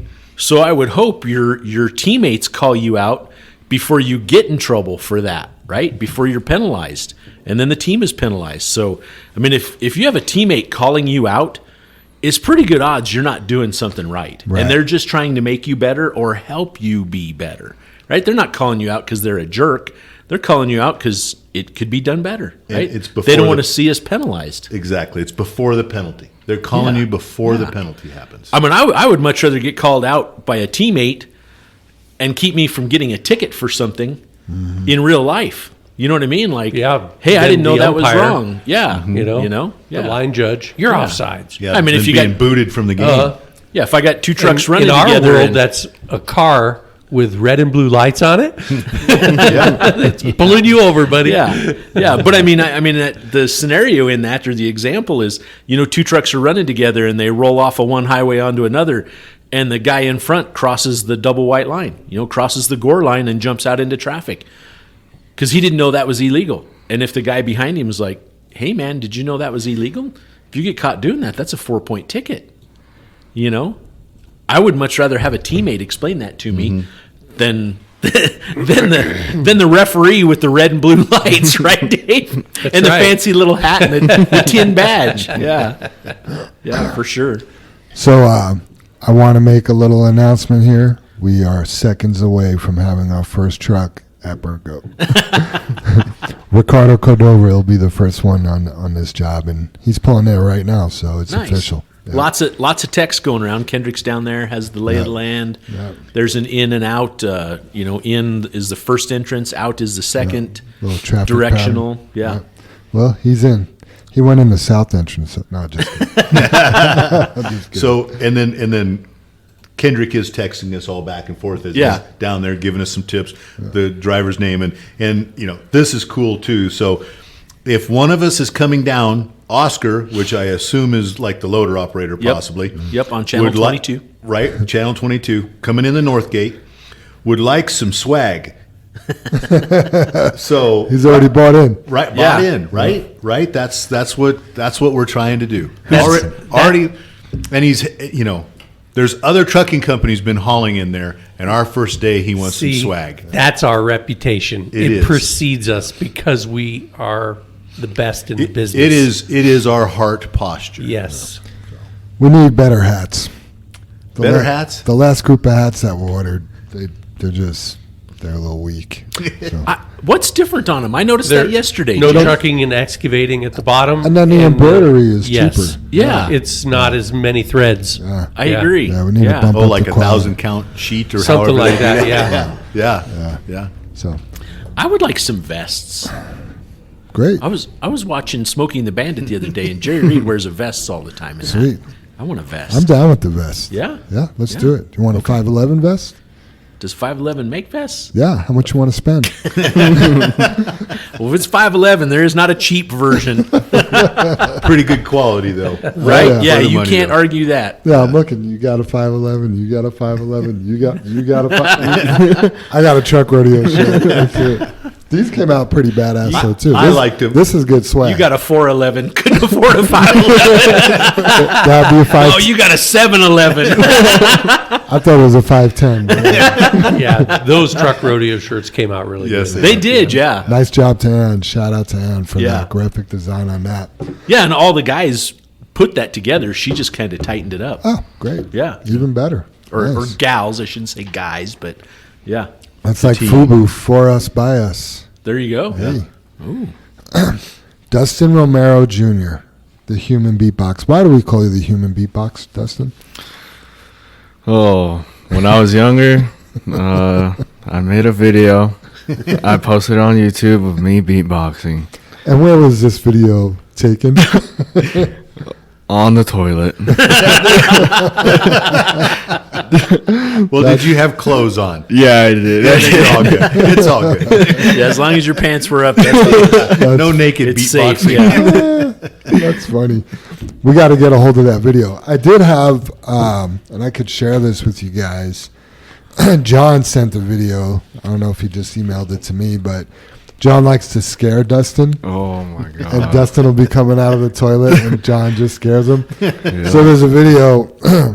I'm not going to find it right now, but you could tell Dustin knew that he was about to be scared, so he like flings the door open, and then John scares him anyway. He was like this little, like, I don't know, some kind of, I don't know. Man, the last one I saw was a year ago, and he was hiding in a cardboard box. His new thing now is like he'll get on all fours and like run at you like a dog. Oh, he does that when we walk in the back a lot. It's all dark and he'll just come from under the trailer. John's a character. Man. I love that funny, guy. yeah. There's also, has Ray showed you the video of Ron Bugler eating the really, I think it was a gummy bear? Oh, Oh, man. yeah. The world's is hottest hilarious. gummy bears. Oh, no. Oh man, it's good. Ron starts to chew and he's kind of all right, and then you can tell the heat hits, and he's like, "Oh, you got water, you got milk, whatever." It's a good one. He drank like 4 glasses of coffee creamer just to get it to like stop burning. Huh. Well, Dustin, it's been a pretty good month for you. You just turned 19, and you had your 1-year anniversary here at JFW, so congrats. Thank you. What does a 19-year-old like yourself do in your off time here in Colorado? Well, What are you into? lately I've been working on my truck. Well, both of mine. Because I have the Yukon I bought from Stingray too. Oh, But yeah, I usually just work on my trucks, or if I'm not doing that, I'll be with my dog Hank or with my girlfriend. a new girlfriend or an old No. girlfriend? The old one? The Yeah, same one? Got it. Yeah. Okay. You've been spending a minute at the tattoo shop, too. yeah, I like right? to get tattoos too. Yeah, the next question is a good one. Yeah. But before we get to the next question, so you're 19 years old and you own 2 vehicles. Yeah, Oh, that's pretty good. That is. Yeah, that's a little different than a lot of 19-year-olds around. So, okay. But getting to the tattoos, how many did you start when you were 18 getting tattoos? yeah. How many tattoos have you gotten in the last year? I started in July, and I think I have 7. 7 big Or ones. 8. Though. They're not little, like, Yeah, Pokemon tattoos. Yeah, it's not I Love Mom. Right. They're significant. Yeah, right up to the neck. Right on the neck. You've inspired me. I'm going to get a neck tattoo. Not a face tattoo. But what's your favorite tattoo? oh Do you man. have a favorite? Is that I mean, they're all pretty much my favorite, but I'd have to say my hand tattoo Yeah. because it's just special to me because it was from my great grandpa Oh. and has a lot of meaning. So Which one? Let me see it. it's, I mean, Just it's just a his name. rose, but it has Yeah. his name and then Yeah. the butterfly for my great grandma too, I guess. Nice. So That's awesome. That is cool. I know. I could tell from your dad and yourself, you guys really value family, and yeah, you guys Yeah. are pretty close. oh yeah. Yep. Nice. What was it like growing up with Big Dustin working here? And how old were you when you first started coming around? Oh man, I think I was like 11 or 12 when I first started coming with him. Because I remember when he first started, it was like a month after he first started, I came with him, and he was in the old Freightliners. And from that day on, I I'd come with him a lot. Like every summer since then, I'd come with him. Yeah, you've. I just know you've worn a lot of our swag as a young kid, and you're still a youngster, but you definitely were drinking the JFW Kool-Aid and representing us from an early age. I know Dave's son actually spotted you somewhere because you had some JFW swag on. Was it on social media? It was on social media, on Instagram or something like that. I mean, even better. Yeah, it's funny. Why'd you? What was the love for JFW from such an early age? I don't know. Like, I think it was just like everybody here is like cool. You know, like they treat you like family, and everybody knows your name here. And I like how the owners know your name, and you're just not another person around here. Yeah, cool. I gotta say, Dustin, I have to work on that. We've got some new guys, and it's difficult to keep up. Yeah. If you're not out with everybody, so I miss the pictures on Bamboo. Yeah, me too. I would reference them if I hadn't seen somebody in a month. I miss Bamboo. I miss Bamboo called too. Yeah. Omar Reyes. I called him Juan yesterday morning because I thought he's like, no, that's my buddy though. And I'm like, I'm so sorry. yeah. Somebody walked by the office, and I said, "Hey," whoever it was, their name, and then they walked up and they said, "Hey," and kept going. And then Joanne came by. I'm like, Joanne, was that so and so? Because I felt like I called him the wrong name, and luckily I didn't. But yeah, Dustin, that's important to us. I think that's just friendly. Yep. Yeah. The bigger the number, the harder it is too. And when I was doing the interviews with Dave and more involved with that process, it was a lot easier. Now, I mean, I used to know names, truck numbers, and faces. Now it's like I gotta look it up. So good stuff. So you started off in the wash bay to get your foot in the door, and then you went to diesel mechanic school, and you came back as a mechanic. Is that right? Yeah. Okay. Where does your love for the trucks come from? I think growing up around them, because my dad has been doing this for such a long time, and it's just really interesting to me, I guess. And I don't know, I like getting my hands dirty. I like working on things, and I don't know, like it's fun working on like my trucks at home, but something about the semis is just cool to me. Like it just makes me happier, I guess. Gotcha. Because I don't know, it's a lot bigger, and there's more things you can learn on semis. Gotcha. And when you went to mechanic school, diesel mechanic school, was your plan to get a job here, or? Yeah, actually it was. I remember talking to my dad about it. I was like, I don't know what I'm going to do because I want to work at JFW, but I don't know if they would take me as not knowing anything. And then like a week later, he was like, there's an application for apprenticeship. You need to take it. I was like, all right. And I think like the next day I was in here for an interview. Nice. And I got very lucky. I think it helped that you were in the wash bay first, and the night crew knew who you were, and they already liked you, and they knew kind of your work habits. Yeah. Now, the things that you learned in diesel mechanic school, did they actually help you here, or not really? Not really, because when I went to school, we were learning on like small trucks, medium duty trucks. So. Gotcha. And Dustin, not to interrupt you, but that diesel mechanic school, that was a course in high school, right? Yeah, that's correct. So back before they had electricity, when Jim and I went to high school, they had a separate building from our school. You had to like drive to it. It was like 5 miles away, called the CEP, the Career Enrichment Park. And that was just like they had all the career things that, I don't even know if they have that much anymore. Yeah. I do happen to know the one you went to on Washington. What's the name of it? Future Forward. That's Future 4? Future Forward. Oh, Future Forward. Yeah. Okay. That is an amazing facility. Oh, yeah. I mean, when I've checked it out, and I haven't been in it, I've just driven past and the doors are open, and I'm like, holy crap, that is a nice place. I mean, what you guys are afforded there, that's pretty freaking cool, man. And I'm so thankful to see that still go on in school. Right. Because they promote college so much. Like, you got to go to college, you got to go to college, you got to go to college. And I don't necessarily think that's true, Mm-hmm. So I think that's cool. You had that option. Yeah, I didn't realize it was through your school. That's even better. I thought Yeah. it was, something you decided and you got to go do a whole complete different thing to get your foot in the door there. So it is good that they're providing that. Yeah.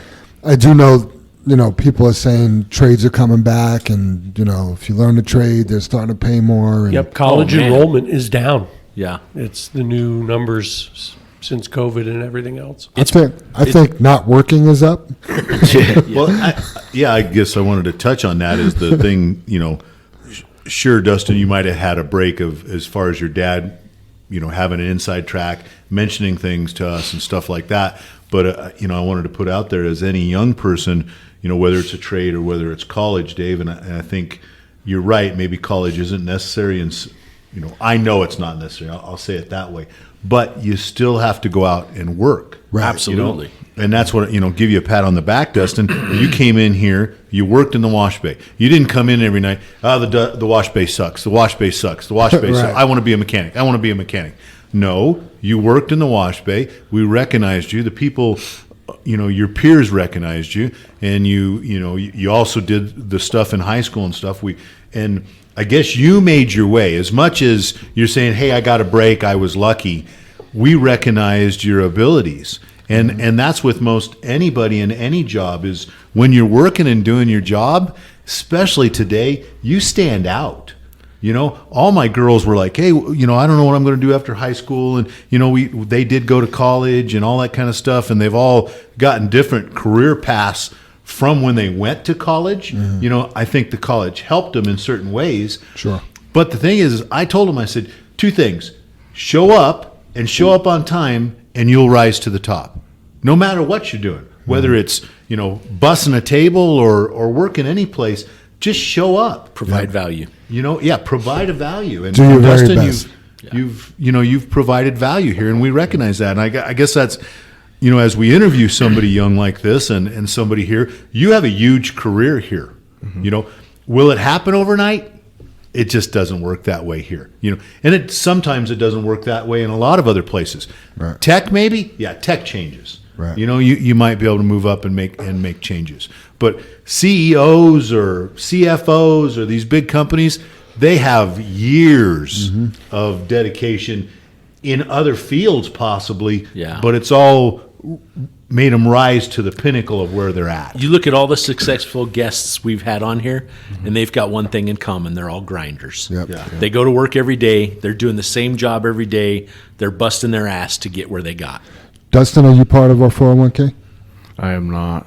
I keep forgetting to do that. Let's remind you later, because at 19 years old to start, 2% is nothing of your Yeah. paycheck. And if you do 2% for your career, you're going to be set, buddy.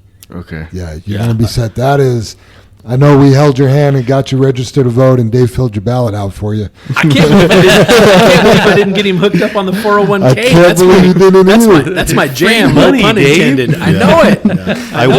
I watched something the other day, you guys. I wish I should have written it down. But he went to his dad, and his dad was an investor. And his dad said, listen, this is the start of your first job, like he was 19 or 20. Told him to put this amount in every paycheck or every month for the next 8 years is what he had to do. Just 8 years, and he could stop putting money in. Wow. Yeah. As young as he started, I saw that same video. Oh, Did you? wow. And it was, Yeah. and his dad went over the math and went over the stock market and what the investments is. And he said, 8 years, it's going to be tough.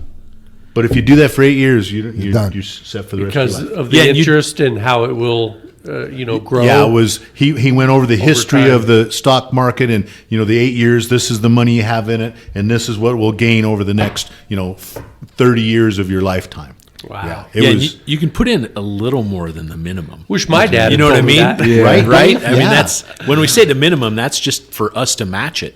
And we always ask everybody, do you want free money? Because we match that minimum that you put in. I mean, it's literally free money. So, yeah. Yeah, it'll be a good move for you.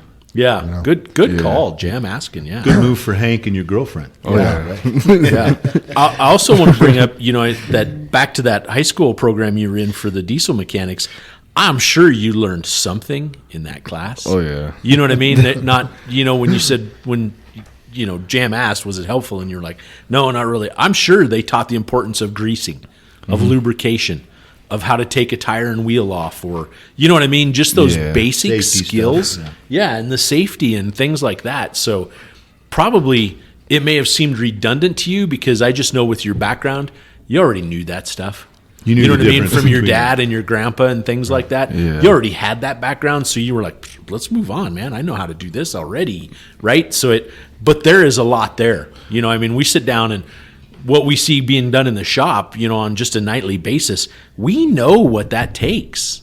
You know what I mean? We've done it, right? I mean, we're still doing it on our own vehicles. I mean, that's just how it is, right? You got to be hands-on to understand how those things work. So that's a good stuff. And I guess I want to back up, and I don't know if you can explain the guys and people we have working in the shop.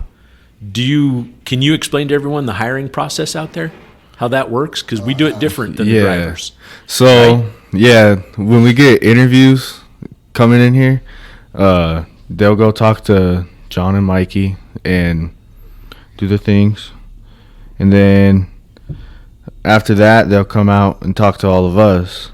And basically, I guess you could say we kind of vote on if you get hired or not.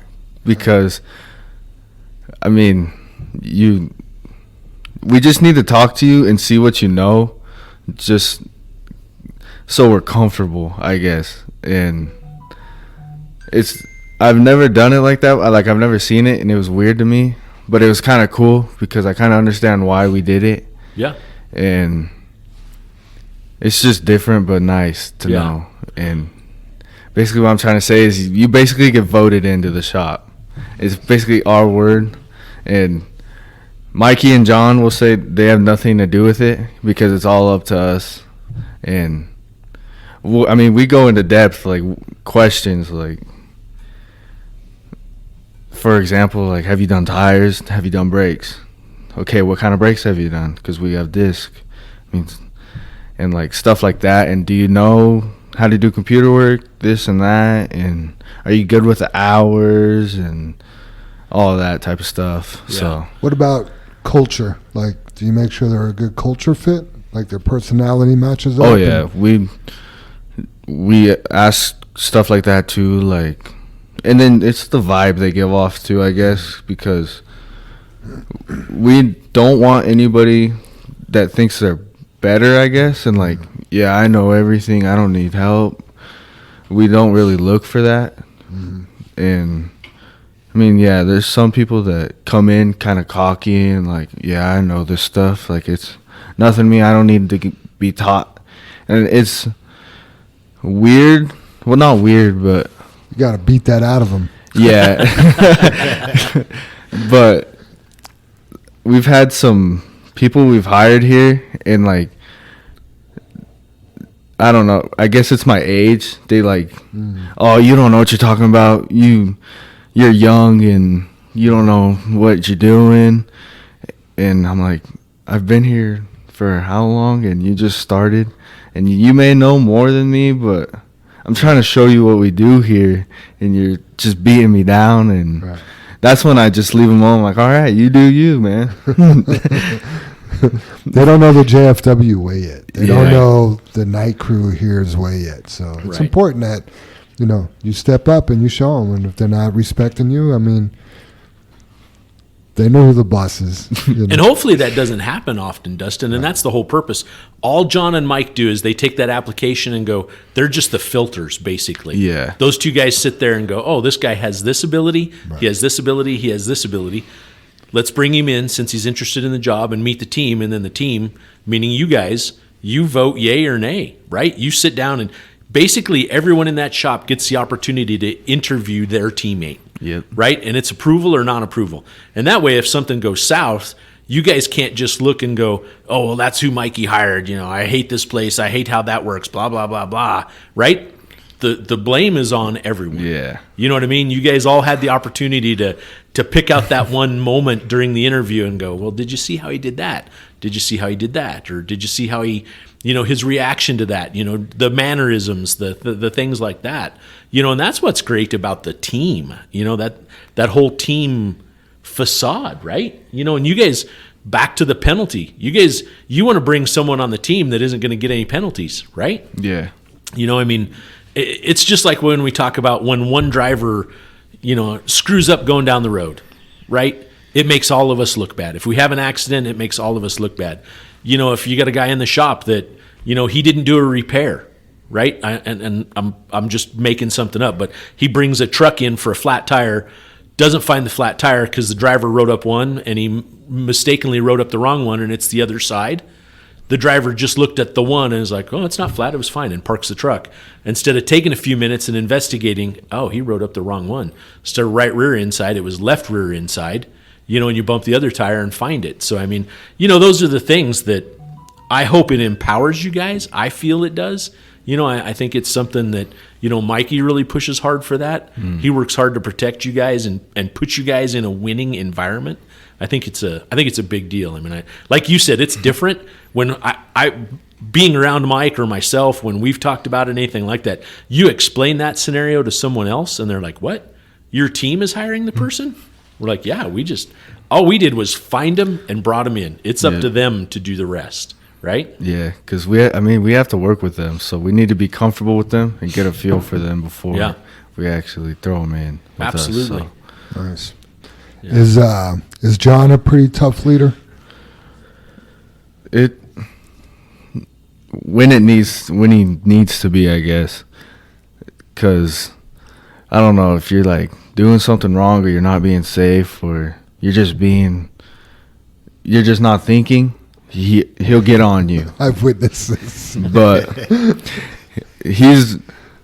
I haven't had a lot of bosses, but he's definitely a very cool one. Like, he's very laid back, but he can be tough when he needs to be. But I've witnessed interaction with you and him when he needed to be tough. Yeah. And I was just like, I needed to step away. I'm like, oh, this is pretty serious. Good luck, Dustin. But, yeah. He keeps us all in line, makes sure we're doing stuff right and getting stuff done, so that's what I like about it. Nice. What's your favorite thing about working in the shop? I get to learn new things every day. Nice. Like, I'm gonna give an example. Like, lately I've been doing overheads and it's been cool, like just learning how to adjust all the valves, I guess. And it's just, to me, I don't want to sound like cocky or anything, but I know a lot of people don't get to do that or don't know how to do that yet. And it's cool to me. Like, it makes me feel good, I guess. I don't know how to explain it, but it's just learning new things every day, and I don't know, it's just cool. What's your least favorite thing? Oh, man. Okay. My least favorite thing, let's see. It would probably have to be the drivers waiting to write stuff up until Friday. For example, I think last week we had a driver write a tire up was leaking on Friday. And he was like, yeah, it's been leaking all week. It was really slow. I've just been filling it, and he wrote it up on Friday. We get that a lot.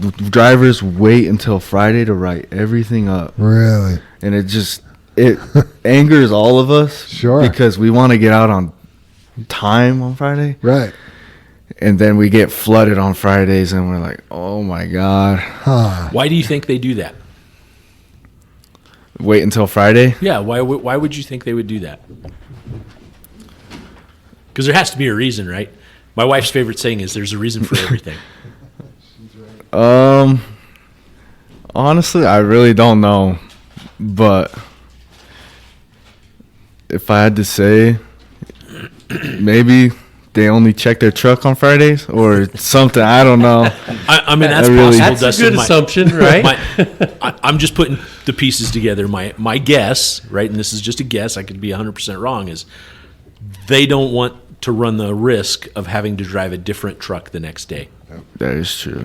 That's just my guess. Yeah. And I don't know. I know you just used a tire for example, but that's just my guess, right? In case if there's it codes be down, right? Yeah. That's. I'm just for the third time just guessing. So. And I mean, on night shift, we try our best not to down trucks. We try to get them done through the night because we don't want you guys to lose money. We don't want that truck sitting out there and worrying about it. So we try our best to get it out through the night. But there is some times where it's just, there's a lot. And those check engine lights, we have to dig through everything, and then we find stuff, and the big thing lately is parts. Like, we've been struggling with parts because we have to order them, and we have to wait such a long time, and it just sucks because I know the truck, if it sits outside in the spot, it'll lose money. But it's just been tough because, I mean, what can you do with no parts? Right. And then that's the next question. What can we do with no parts? Right? Yeah. You know what I mean? Because we don't stop just because we can't get the part. Is there a used part? Can we put a butt connector in a wire? Can we, you know what I mean? What's Rob what's, one off a truck that's down. absolutely, whatever. man. Yeah. We just don't stop because it's not that. Yep. Yeah. And what drives you, Dustin? Money, your independence?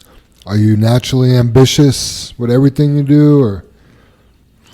I guess what kind of drives me is, I guess, money. Money? Because I want to be able to live by myself. I want to have nice things, but I know I got to work hard for it. It just doesn't show up overnight, so I got to stay motivated and work hard for what I want. Very true. Those tattoos aren't going to pay for themselves. That is true. And were you a good student in school? I think I remember your dad saying you lettered. Yeah, I did letter twice in diesel, and I lettered in football, but good student, not really. Like, No. I kind of struggled because I didn't like going to class, Right. but I graduated, but not with good grades. Just sitting in the class and doing work wasn't my thing, but I'd show up to diesel every day. I had an A in that class every day, but I don't know, just schoolwork isn't my thing, but I would still go and do it Okay. when I needed to. But Gotcha. Do you miss playing football? oh yeah, every day. Yeah. I mean, miss being able to hit people without getting in trouble. Right. And I don't know, it was fun to me. Like, I enjoyed football a lot. What position did you play? I played center. Break any bones? No, No. I mean other people's. I don't think so. Just so everybody knows, if you don't know who little Dustin is, he's not very little. He's just the younger Dustin. Well, you know, it's funny. When you first started riding around with your dad, He was Dustin little. Sr., you were little Dustin. We called you little Dustin. And I don't know what happened. It was like Like a year the later, next, 2 yeah, I years. was gonna say the next month or whatever. It seemed fast, and you were as tall as Big Dustin, and we stopped calling you Little Dustin. Yeah, we all joked. It was like, how old is he? Yeah, Can he like drive? 26. He does have the full facial hair thing going. And, Yeah, he doesn't look 19. No. Does it bother you when we call you little Dustin, or it's No. just kind of you're used to that? Yeah. You're little it does- Dustin. Yeah. That's funny.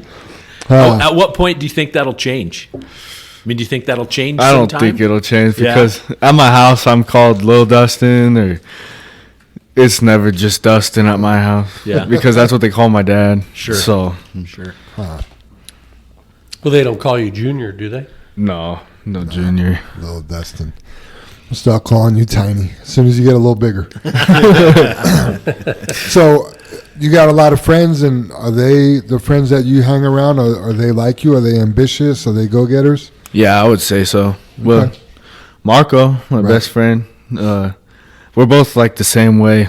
We're very money motivated, and we want to work hard for nice things, but sort of like I like to surround myself with people that work hard, I guess, and work for what they want. Gotcha. That's Does good. Marco listen to the podcast? I don't think so, but he said he'll listen to this one. You'll make them. Is Marco in the 401k?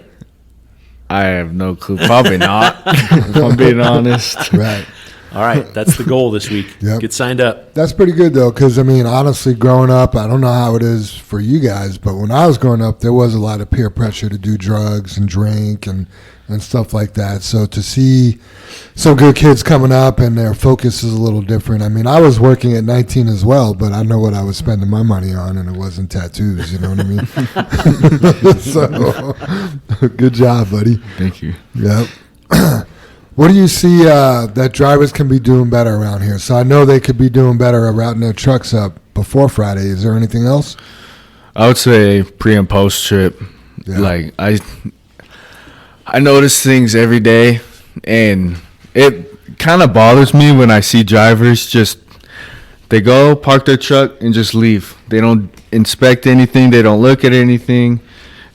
I might be wrong. They might do it when they're fueling up, but when I see drivers not fueling up and they just park and leave, it kind of bothers me because who knows could be wrong with that truck. There could be lights out, tires leaking, but I mean, And that sucks for the morning crew yeah. because that's when they find those things. So if you see somebody do that, I mean, if somebody just shot me a text message with a truck number, that would be helpful. You know, that is a little bit of a weird concept, Dustin, because what you're asking and what bothers you means more work for you. But you don't have to hunt it down. You know about it. You Yeah. can put it in your schedule. You can get it fixed. But really, you're asking them to give you more work. I just want them to be able to go out and truck and make their money, because to me, I look at it this way, like if I were to drive a truck, one of your guys' trucks, I would look at it like my truck. I would check everything, make sure nothing's leaking, check all the tires, because that's your money maker. And you don't want a tire to go out and you have to sit there for a while, wait for us to come out and change the tire, because you're basically losing money. And I just want the drivers to be able to go out and make their money every day. And I think there's one thing the drivers miss too on their post and pre-trip is, we've been catching it a lot, is the lines rubbing on the deck plate. I think I see that a lot in the hydraulic hose on the bottom. When it rubs, those like the rubber, I guess, comes off, and then you can see the metal, and that's how they burst. And I just want to tell the drivers, please check that, and if they're hanging, I guess secure them better. Don't let them rub, because that's more work for us. It's also a DOT violation. Yeah. And it's preventable. Right. You know what I mean? It's like not having an accident. It's preventable. Yeah, if Yeah. those Prevent it. airlines get rubbed, it's out of service. Yeah, and you bring it up all the time, Dave. Putting a mud flap on that deck plate doesn't fix that problem. No. It's They're still still rubbing. rubbing. Yeah. You can't have it. Those can't be dragging on the deck plate, even if there's a mud flap laying on the deck plate. So Yeah, Dustin, so let me throw out a tip of my own here. Use 2 bungee cords. Put 1 bungee cord around the hydraulic line.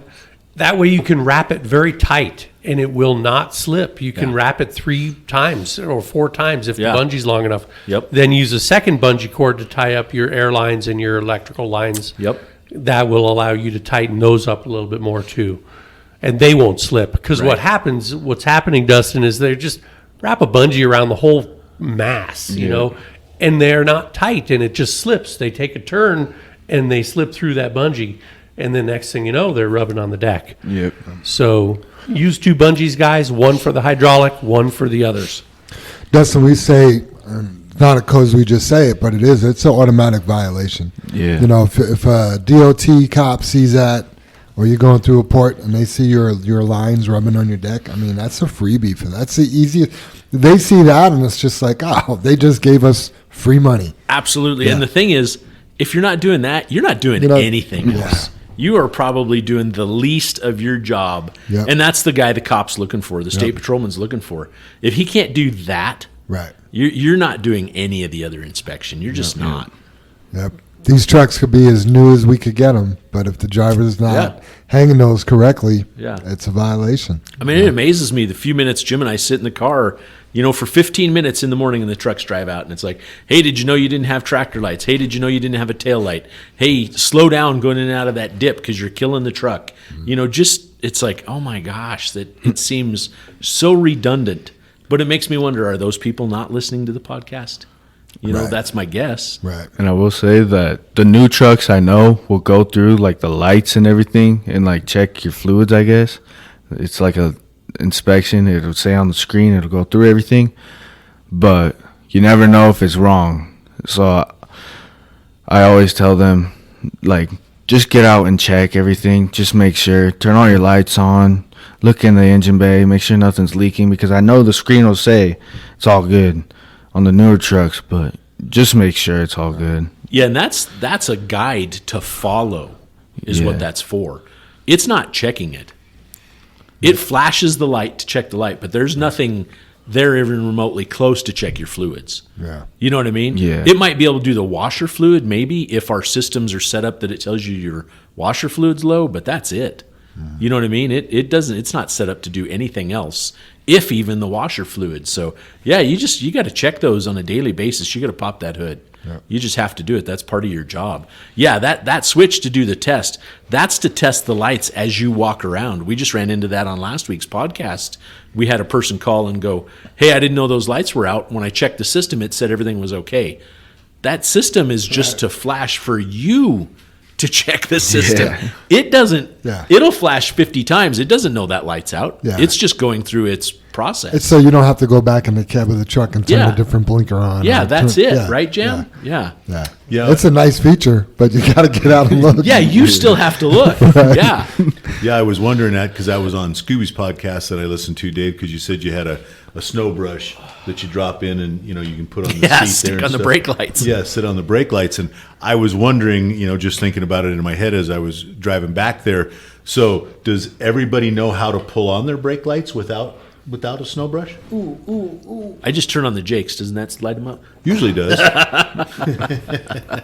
But, and then the other thing is what is it lighting? You know what I mean? What are the tricks to that when you're learning that stuff? Yeah. So, yeah. No doubt. Yeah, and is it something, when you back in and park in the dark, if you have your four-ways on, you can tell on that trailer which side's blinking and which side isn't, if one's out or whatnot. And if you can't, take your four-ways off and turn it on individually. Same way with the tractor. There's just, that's just being engaged. Yeah. Doing your job. That's part of your job, and here we are for 3 hours talking about it, right? Just asking people to do their job. That's what you're doing, Dustin. You're asking people to do their job. I had never thought about it until you mentioned it, and it crossed my mind. And I think one of the coolest things, because almost all the night crew is here before 4 o'clock. Yeah. You guys are amazing about being here ahead of time. It's so cool to see. But I would love to see each and every one of you guys go out and talk to a driver. Pick a driver every night and talk to him and go, hey, you need help with your post trip? Let's go through this truck. We talk about that all the time, helping someone go through their post trip, or if they're not doing it. Because you're right. If they close the door and walk away, pretty good odds they did not do their post trip. No, I don't need help. Actually, you do. Right? Right, Jam? Yeah. Yeah. Super Dave, be a Boy Scout. Be prepared. Dustin, you're trying to help them be successful so they earn money, right?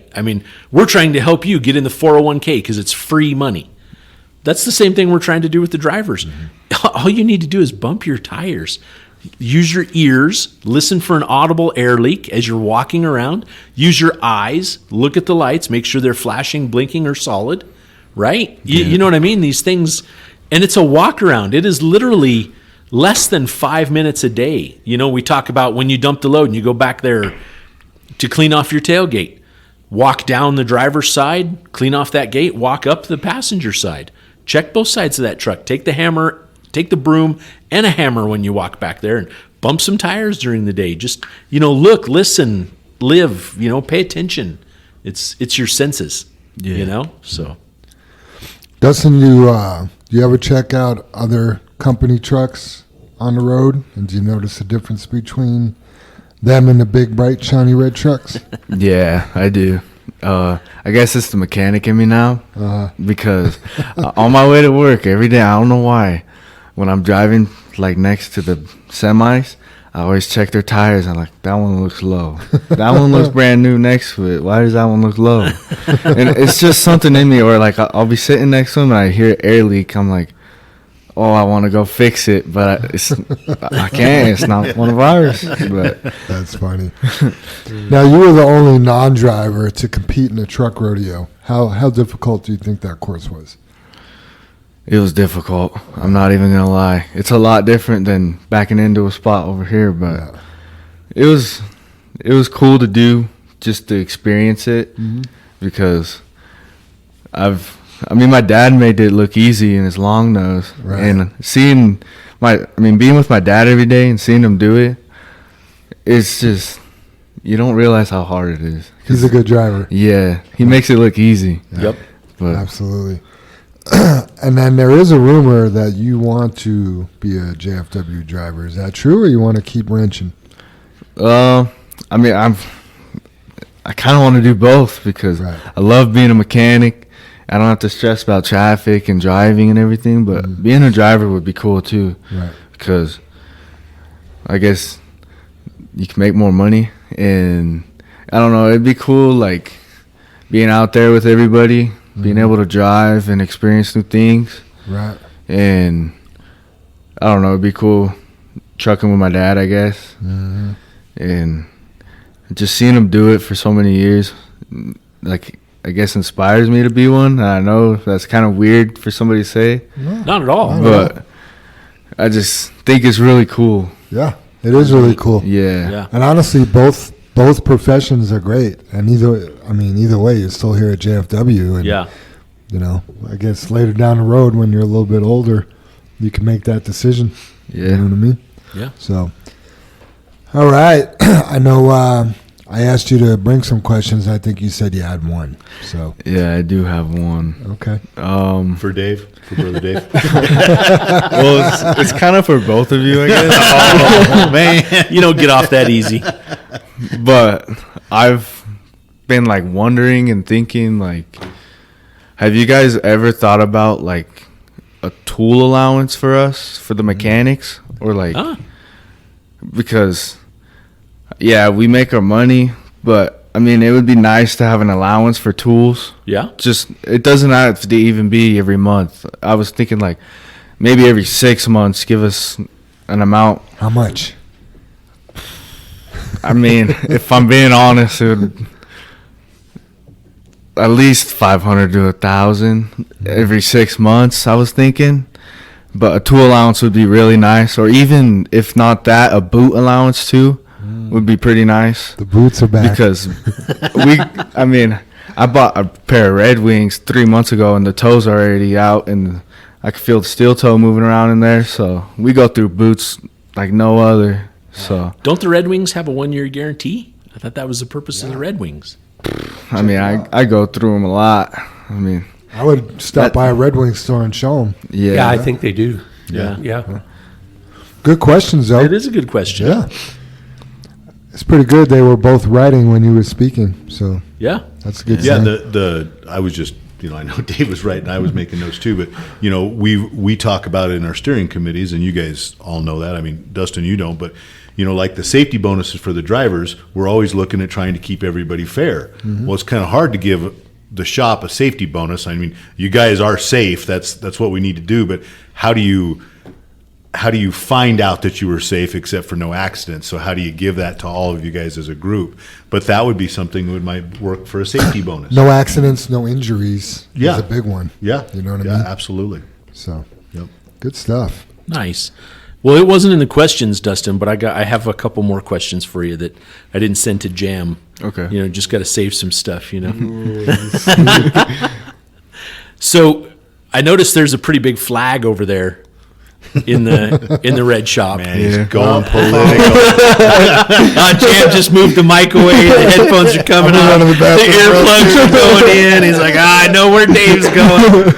No, so I'm just curious, man, because obviously Trump is in the news every freaking day, right? Yeah. And I only know two Trump people, right? Either you love the man or hate the man for some reason, so I'm just curious, why are you such a big Trump supporter? I've started asking people that now because I want to know. What's so great about the guy.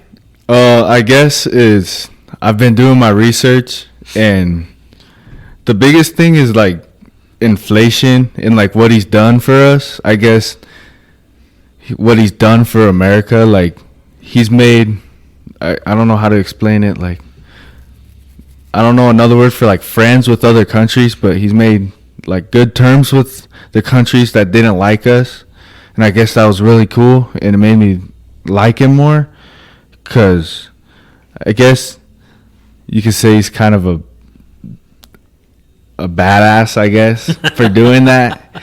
And I don't know, and with our president right now, he just raised the price of everything, and it's really hard to live, I guess, because groceries, going to the grocery store every week, it's like $200 a week for everything, and it's getting tough, and gas is going up. So I guess I like Trump because doing my research and seeing what he's done for us, and since he left, how much it changed. So yeah. Well, you automatically progressed into my second question. So my second question was, do you see a problem with today's leaders, not only in the nation, but in Colorado as well? I do.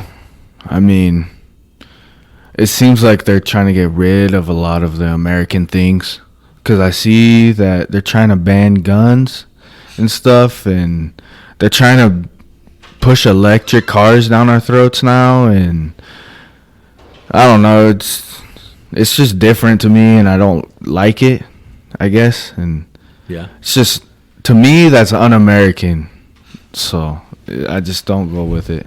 Since you're the youngest one here, or the most recent to graduate high school, I'll put it that way, how do you think the majority of the kids in your school feel? They go with the media. I mean, I have my Trump flag on my truck every day, and my truck they'd break my mirrors, they would try to tear my flag off, and I would ask them, like, why do you do that? And like, I would ask them, like, why do you go for our president right now? And they just say what the media says. They don't do their research, I guess. So yeah, I don't want to say everybody's uneducated, but they just don't read into things, and they're persuaded by the media and what they see on social media. So nice. Yeah, Good that was answers. it. Yeah, Yeah. That was all I got for my questions, man. That's good answers. Cool. Dustin, you got anything else you want to talk about before we move on to tips and tricks? I guess this is a little question, but Okay. have you guys always been here, like in this yard? Was this always the main yard, or has JFW been in different places? So 2 locations, as far as I know, and this is our second building at the same location. The parking lot right outside that window, about 8 feet away, we had our first building on this lot. We moved here in 77. Prior to that, do you know where the Colorado Auto Auction is at 72nd and York? Right across the street from Napa Warehouse? Yeah. So that used to have a, 10-acre lake around it, Jim? Something like that. 5 acre at least. Right? Very little property, Yeah. right? The lake Yeah, was the lake. majority of it. And I don't know, how long was Grandpa and Uncle Paul there? I mean, well before I was born. Well, yeah, our childhood there. I mean, Yeah. I don't know if I can go back to 64 when I was born, but we obviously didn't move until 77. Yeah, I mean, right, it's, Dave? it's the only place I know. Maybe Yeah. 3 locations if you want to get technical about it. So we rented that from Seacrest, right? Seacrest owned Yeah, all the that group- property. there was a group of And then gentlemen that owned he it. sold it, and it's been the auto auction all this since time, day yeah. one. But prior to that, it was just Grandpa's house. Yeah. And, that was over off 13th and Uinta in Denver. He had a garage in the back big enough. He would pull in the alley, and he built a garage big enough he could shoehorn his tandem in there. Oh, wow. And it was a 2-stall deal. He could fit his tandem and a car in the other side. That was it. And when I say shoehorned, man, it was shoehorned in there, right? But it was inside, and if he had another truck, Uncle Paul would park outside. You know, Yeah, that his, was his son. Yeah. yeah, that was it. So, yeah, I guess 3 locations altogether over all these years. Yeah, and we kind of base that, Dustin. We don't know. I mean, Mom tried to remember, and obviously we don't. But as far as our start date, we just have an old picture with a date on it of 1935 with his tandem sitting outside of the house. And so that's our date that we go by. And it's that his we birthday, started. July 5th. Yeah, and our grandfather's birthday, and so we didn't have like, oh, he did buy a truck in 1932 on December 12th. Yeah. Just don't have that information, so we go by that picture. That's our holy grail. Yeah, That's new information for me. That's pretty cool. yeah, I love it. yeah. Good question. Yeah. Anything else? Yeah, one more question. No, He's I got a lot love of it. questions for no questions. All right. Have you guys always been the color red, or what made you choose the color red? Well, What did make us choose the color red? yeah. Dad was originally. He had coral red. And I think that was a Ford color at some point, right? Exactly. That was on the majority of the tandems and the 1 or 2 tractors we had at the time. Then when he grew by 5 trucks in 1984, they were all white tractors. That was just like the option. Yeah, well, it was the cheapest, Right. You're right. still And white. he added like a silver and red stripe to them. So we kind of had a 2-color fleet then. And then from there, as we grew over time, we thought it was cool to be a different color. And, as the more Jim and I took over and the Fords went away, the Peterbilts came in, we wanted the same truck, but to be a different color. So we purposely we're earning 5 trucks. Here's a blue one, here's a red one, here's a white one, here's a beige one, you know what I mean? And Yeah. at a certain point, you run out of colors. And we just always liked red. And then I think kind of what capped it for us is, I'm putting words in your mouth, but I think when we bought all the Beelmans, that kind of almost gave us half the fleet as red when we bought the used Beelman trucks. And we just kind of looked at each other like, it's time to have a color, Yeah. and I think we just kind of settled on red.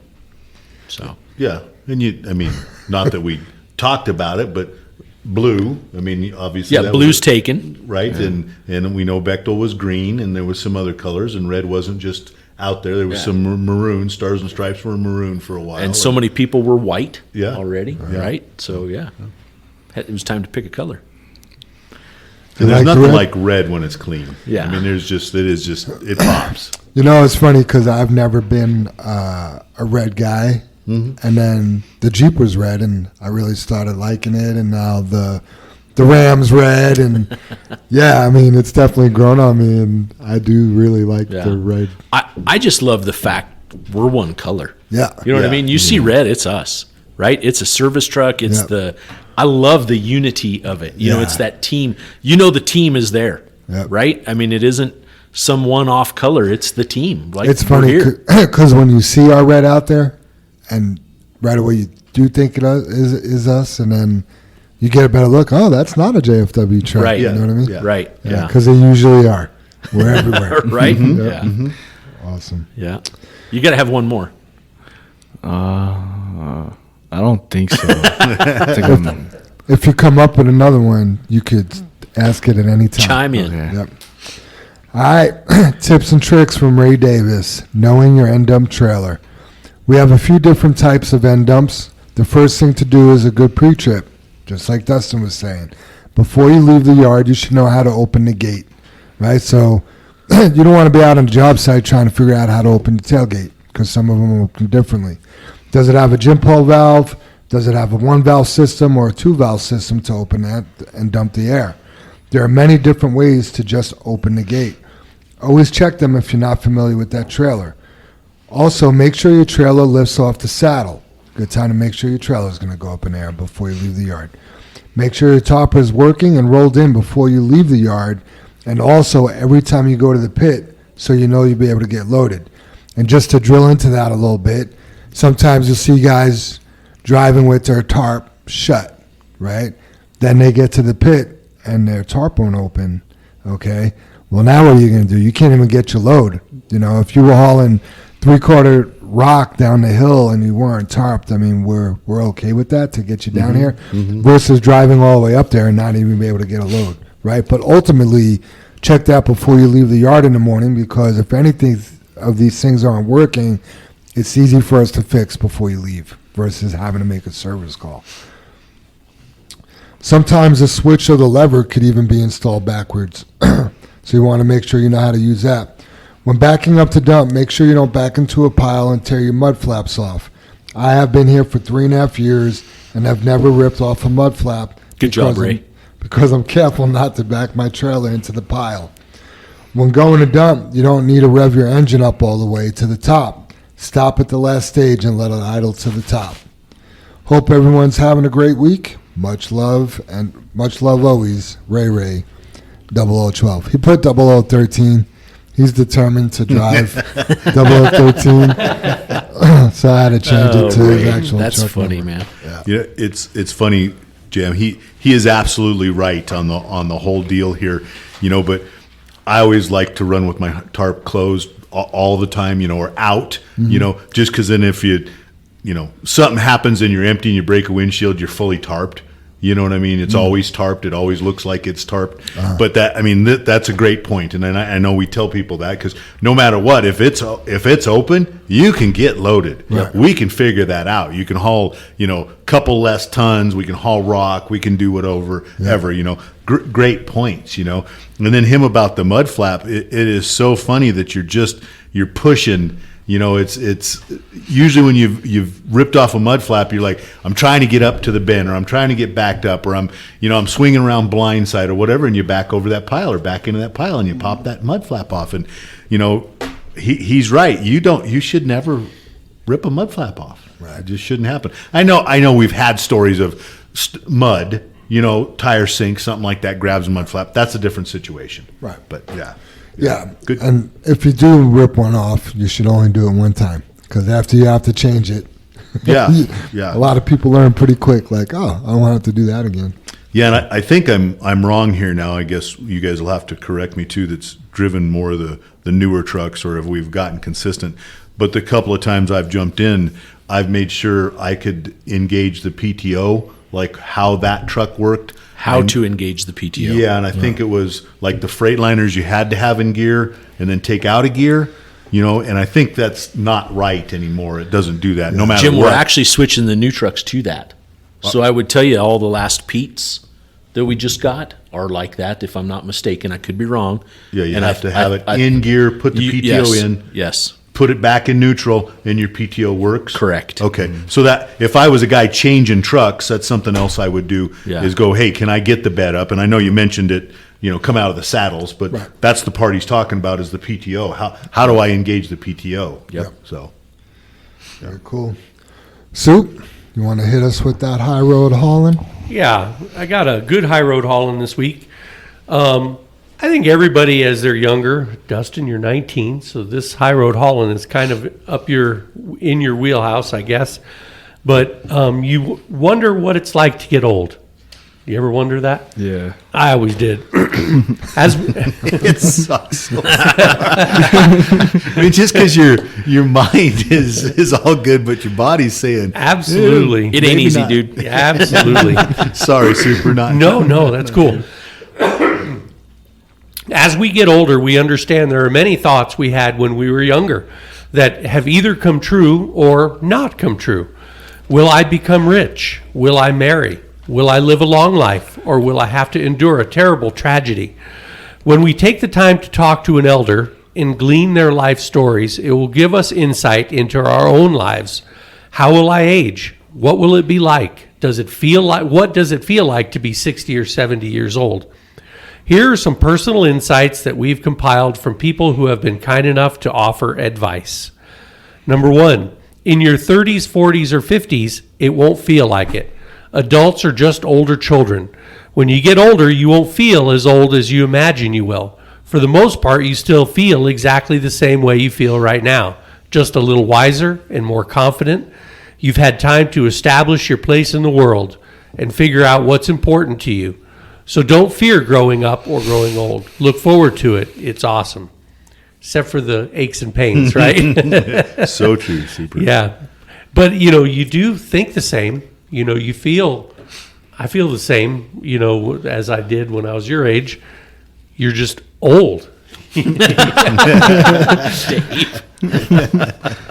Number 2, bad. You got the jammies. Joke. You're old, Jim. 2, this one's kind of on the dark side of things, but it's very true. Bad things will happen to you and your friends. Part of living and growing up is experiencing unexpected troubles in life. People lose jobs, get in car accidents, and sometimes die. When you're younger and things are going pretty well, this harsh reality can be hard to visualize. The smartest and oftentimes hardest thing we can do in these kinds of situations is to be tempered in our reactions and to remember that tragedies are rarely as bad as they seem, and even when they are, they give us opportunity to grow stronger. 3, everyone can make a significant difference. Making one person smile can change the world. Maybe not the whole world, but their world. So start small, start now, be patient, be present, be kind. 4, first impressions aren't all they're cracked up to be. The 10th, 20th, or even 50th impression is when you start to truly understand someone else for who they truly are. Pay attention to their habits and rituals. We are habitually what we do. And Jam, you say that all the time, and it's so true. Yep. 5, love yourself. Become the best version of you. Strive to be the you want to be. Nourish your mind and body. Don't stop learning. Educate yourself every day until you die. Study, read, devour new ideas. Engage with people, including those who think differently. Ask questions, listen, and don't just grow in knowledge. Be a person who gives back too. 6, most of the time you have to go for it again and again. Put your uncertainty and fears aside for a second and ask yourself this: if I try it and I don't get it right the first time, what will I have lost? And what will I have gained? The answer is you will have lost nothing but a little bit of your time, while gaining an important lesson that will help you get it right the second or third time. 7, we tend to get more when we give. Make positive contributions to other people. It's one of life's greatest rewards. Almost everything you do comes back around in some way. Let your actions create positive ripples in your life. 8, keep having fun. Fun is way underrated. With all of life's responsibilities, fun will sometimes seem like an indulgence. And it should be. It should be a requirement. I'm sorry, it shouldn't be an indulgence. It should be a requirement. Make time for fun and casual play. Schedule it until the day you die. 9, keep it simple. There's a world of magnificence hidden in simplicity. Identify the 5 most important things in your life now and focus on those things in your free time. Let the other stuff go. Stop the senseless busyness most people fill their lives with so you can enjoy what's truly important to you. And last, not much is worth fighting about today. If you can avoid it, don't fight. Step back from arguments with your spouse, family members, neighbors, or anyone. When you feel anger surging up and you want to yell that vulgar remark on the tip of your tongue, just close your mouth and take a break. Sleep on it. Give yourself space. Let calmness be your superpower. And then revisit that situation if you must. If you don't have to be right or win an argument. And very often the end result of an argument is just a hollow and empty feeling from the damage done. And the quote this week, life isn't about finding yourself, life is about creating yourself, by George Bernard Shaw. So there's some good points. Good one. Getting Yeah. better. That is a good one. Still doesn't help the aches and pains, though. Sure doesn't, Jim. Yeah, I just posted it. Half my time in the gym is spent doing rehabilitation exercises for injuries. or warming up so you don't get hurt, right? Jim? Yeah, my warm up is a good 20 minutes, and yeah. The weights are a very small part of my time at the gym. Yeah, the little bit of weights I do every day, it's like, okay, the first movement, nice and slow, like don't pull nothing, you know. Yeah. Why are you curling the 20s? Because I don't want to hurt myself. Right. Maybe we'll get to the 25s. Appreciate the High Road Hall and Soup. Final thoughts, everybody? Dustin, you got any final thoughts? No?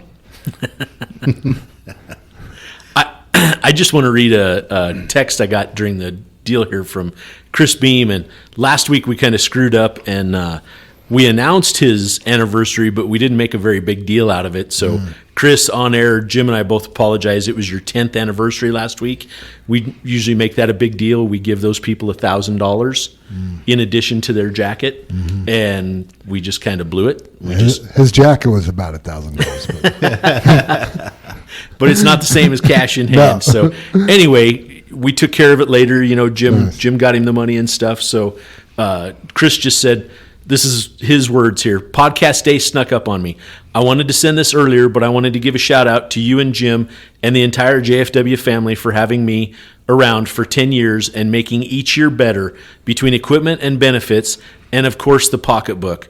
LOL. But seriously, thank you. Hopefully you see this for today's podcast. If not, I'm sorry. So, Chris, Jim and I apologize. I know we said it in text and to you that we missed that last week. 10 years is a big deal here, and we kind of failed at that. So I'm glad we were able to get it taken care of, and glad you still got our back because we still got yours. So thanks a lot. Easy to miss when we don't do 10 years quite often, and then probably the last 10 years we were still having safety meetings. Right. Where it was a planned deal. Yeah. I ran across a little clip the other day, and I'm pretty sure it's from the movie, and I don't know which one, but Kung Fu Panda, the little series of Kung Fu Panda, and it's one of the turtle giving him advice, you know, and he kind of does it in a Asian accent there, but the words were so true to me. But the turtle's giving him that yesterday is history. Tomorrow is a mystery. Today is a gift.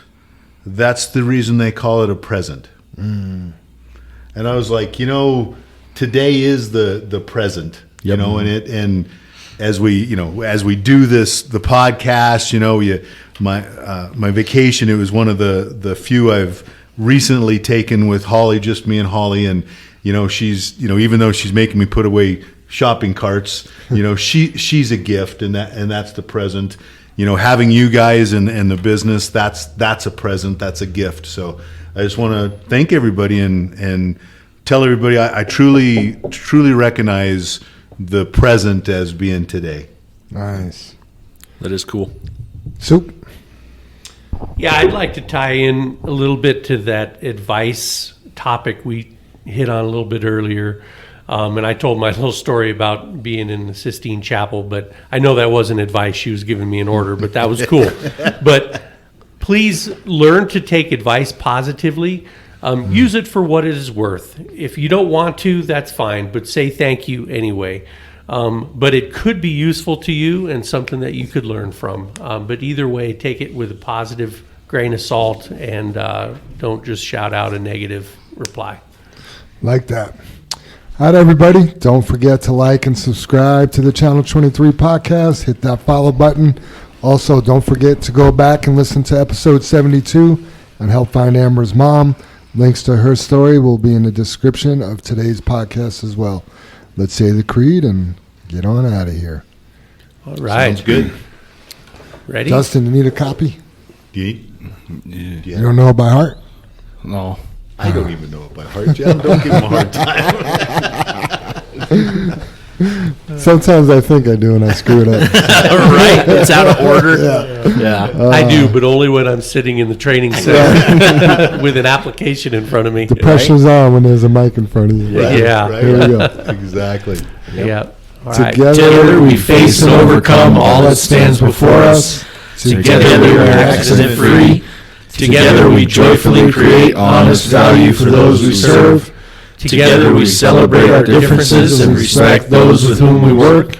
Together we are accountable for our words and our actions. And together we are the JFW family. Woohoo! Thanks, everybody. Yep. Great week. Have a great week.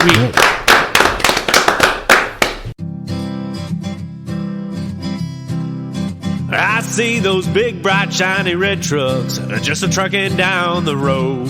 Those big, bright, shiny red trucks just a-looking for another load. Well, it's a family tradition, any Rocky Mountain day. Our fathers before us showed us the way.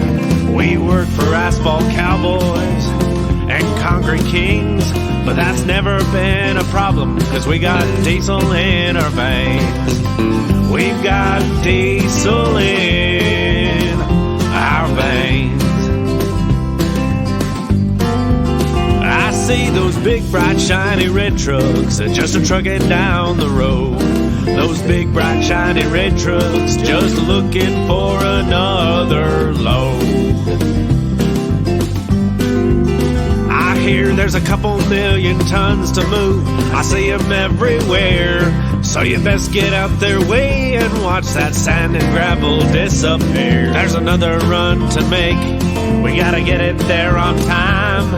And we got what it takes to lay it all out on the line. We'll lay it all out on the line. I see those big, bright, shiny red trucks just a-trucking down the road. Those big, bright, shiny red trucks just looking for another load. Those big, bright, shiny red trucks got the best drivers in town. They've got all the tools they need to keep that hammer down. When they hit them scales, they won't need to dodge them, won't need to duck them. They just keep that hammer down, and they keep that diesel trucking. Keep that hammer down, and keep that diesel trucking. I see those big, bright, shiny red trucks just a-trucking down the road. Those big, bright, shiny red trucks just a-looking for another load. They just keep them doors a-closed, keep them butts in their seats, cause those customers are calling, and those red trucks can't be beat. They've gotta put the hammer down and pick up another load. Get it off the ground, keep them eyes open and on the road. Keep them eyes open on the road. I see those big, bright, shiny red trucks just a-trucking down the road. Those big, bright, shiny red trucks just looking for another load. Breaker 23, anybody got a copy on that Channel 23 podcast? Welcome, and thanks for listening.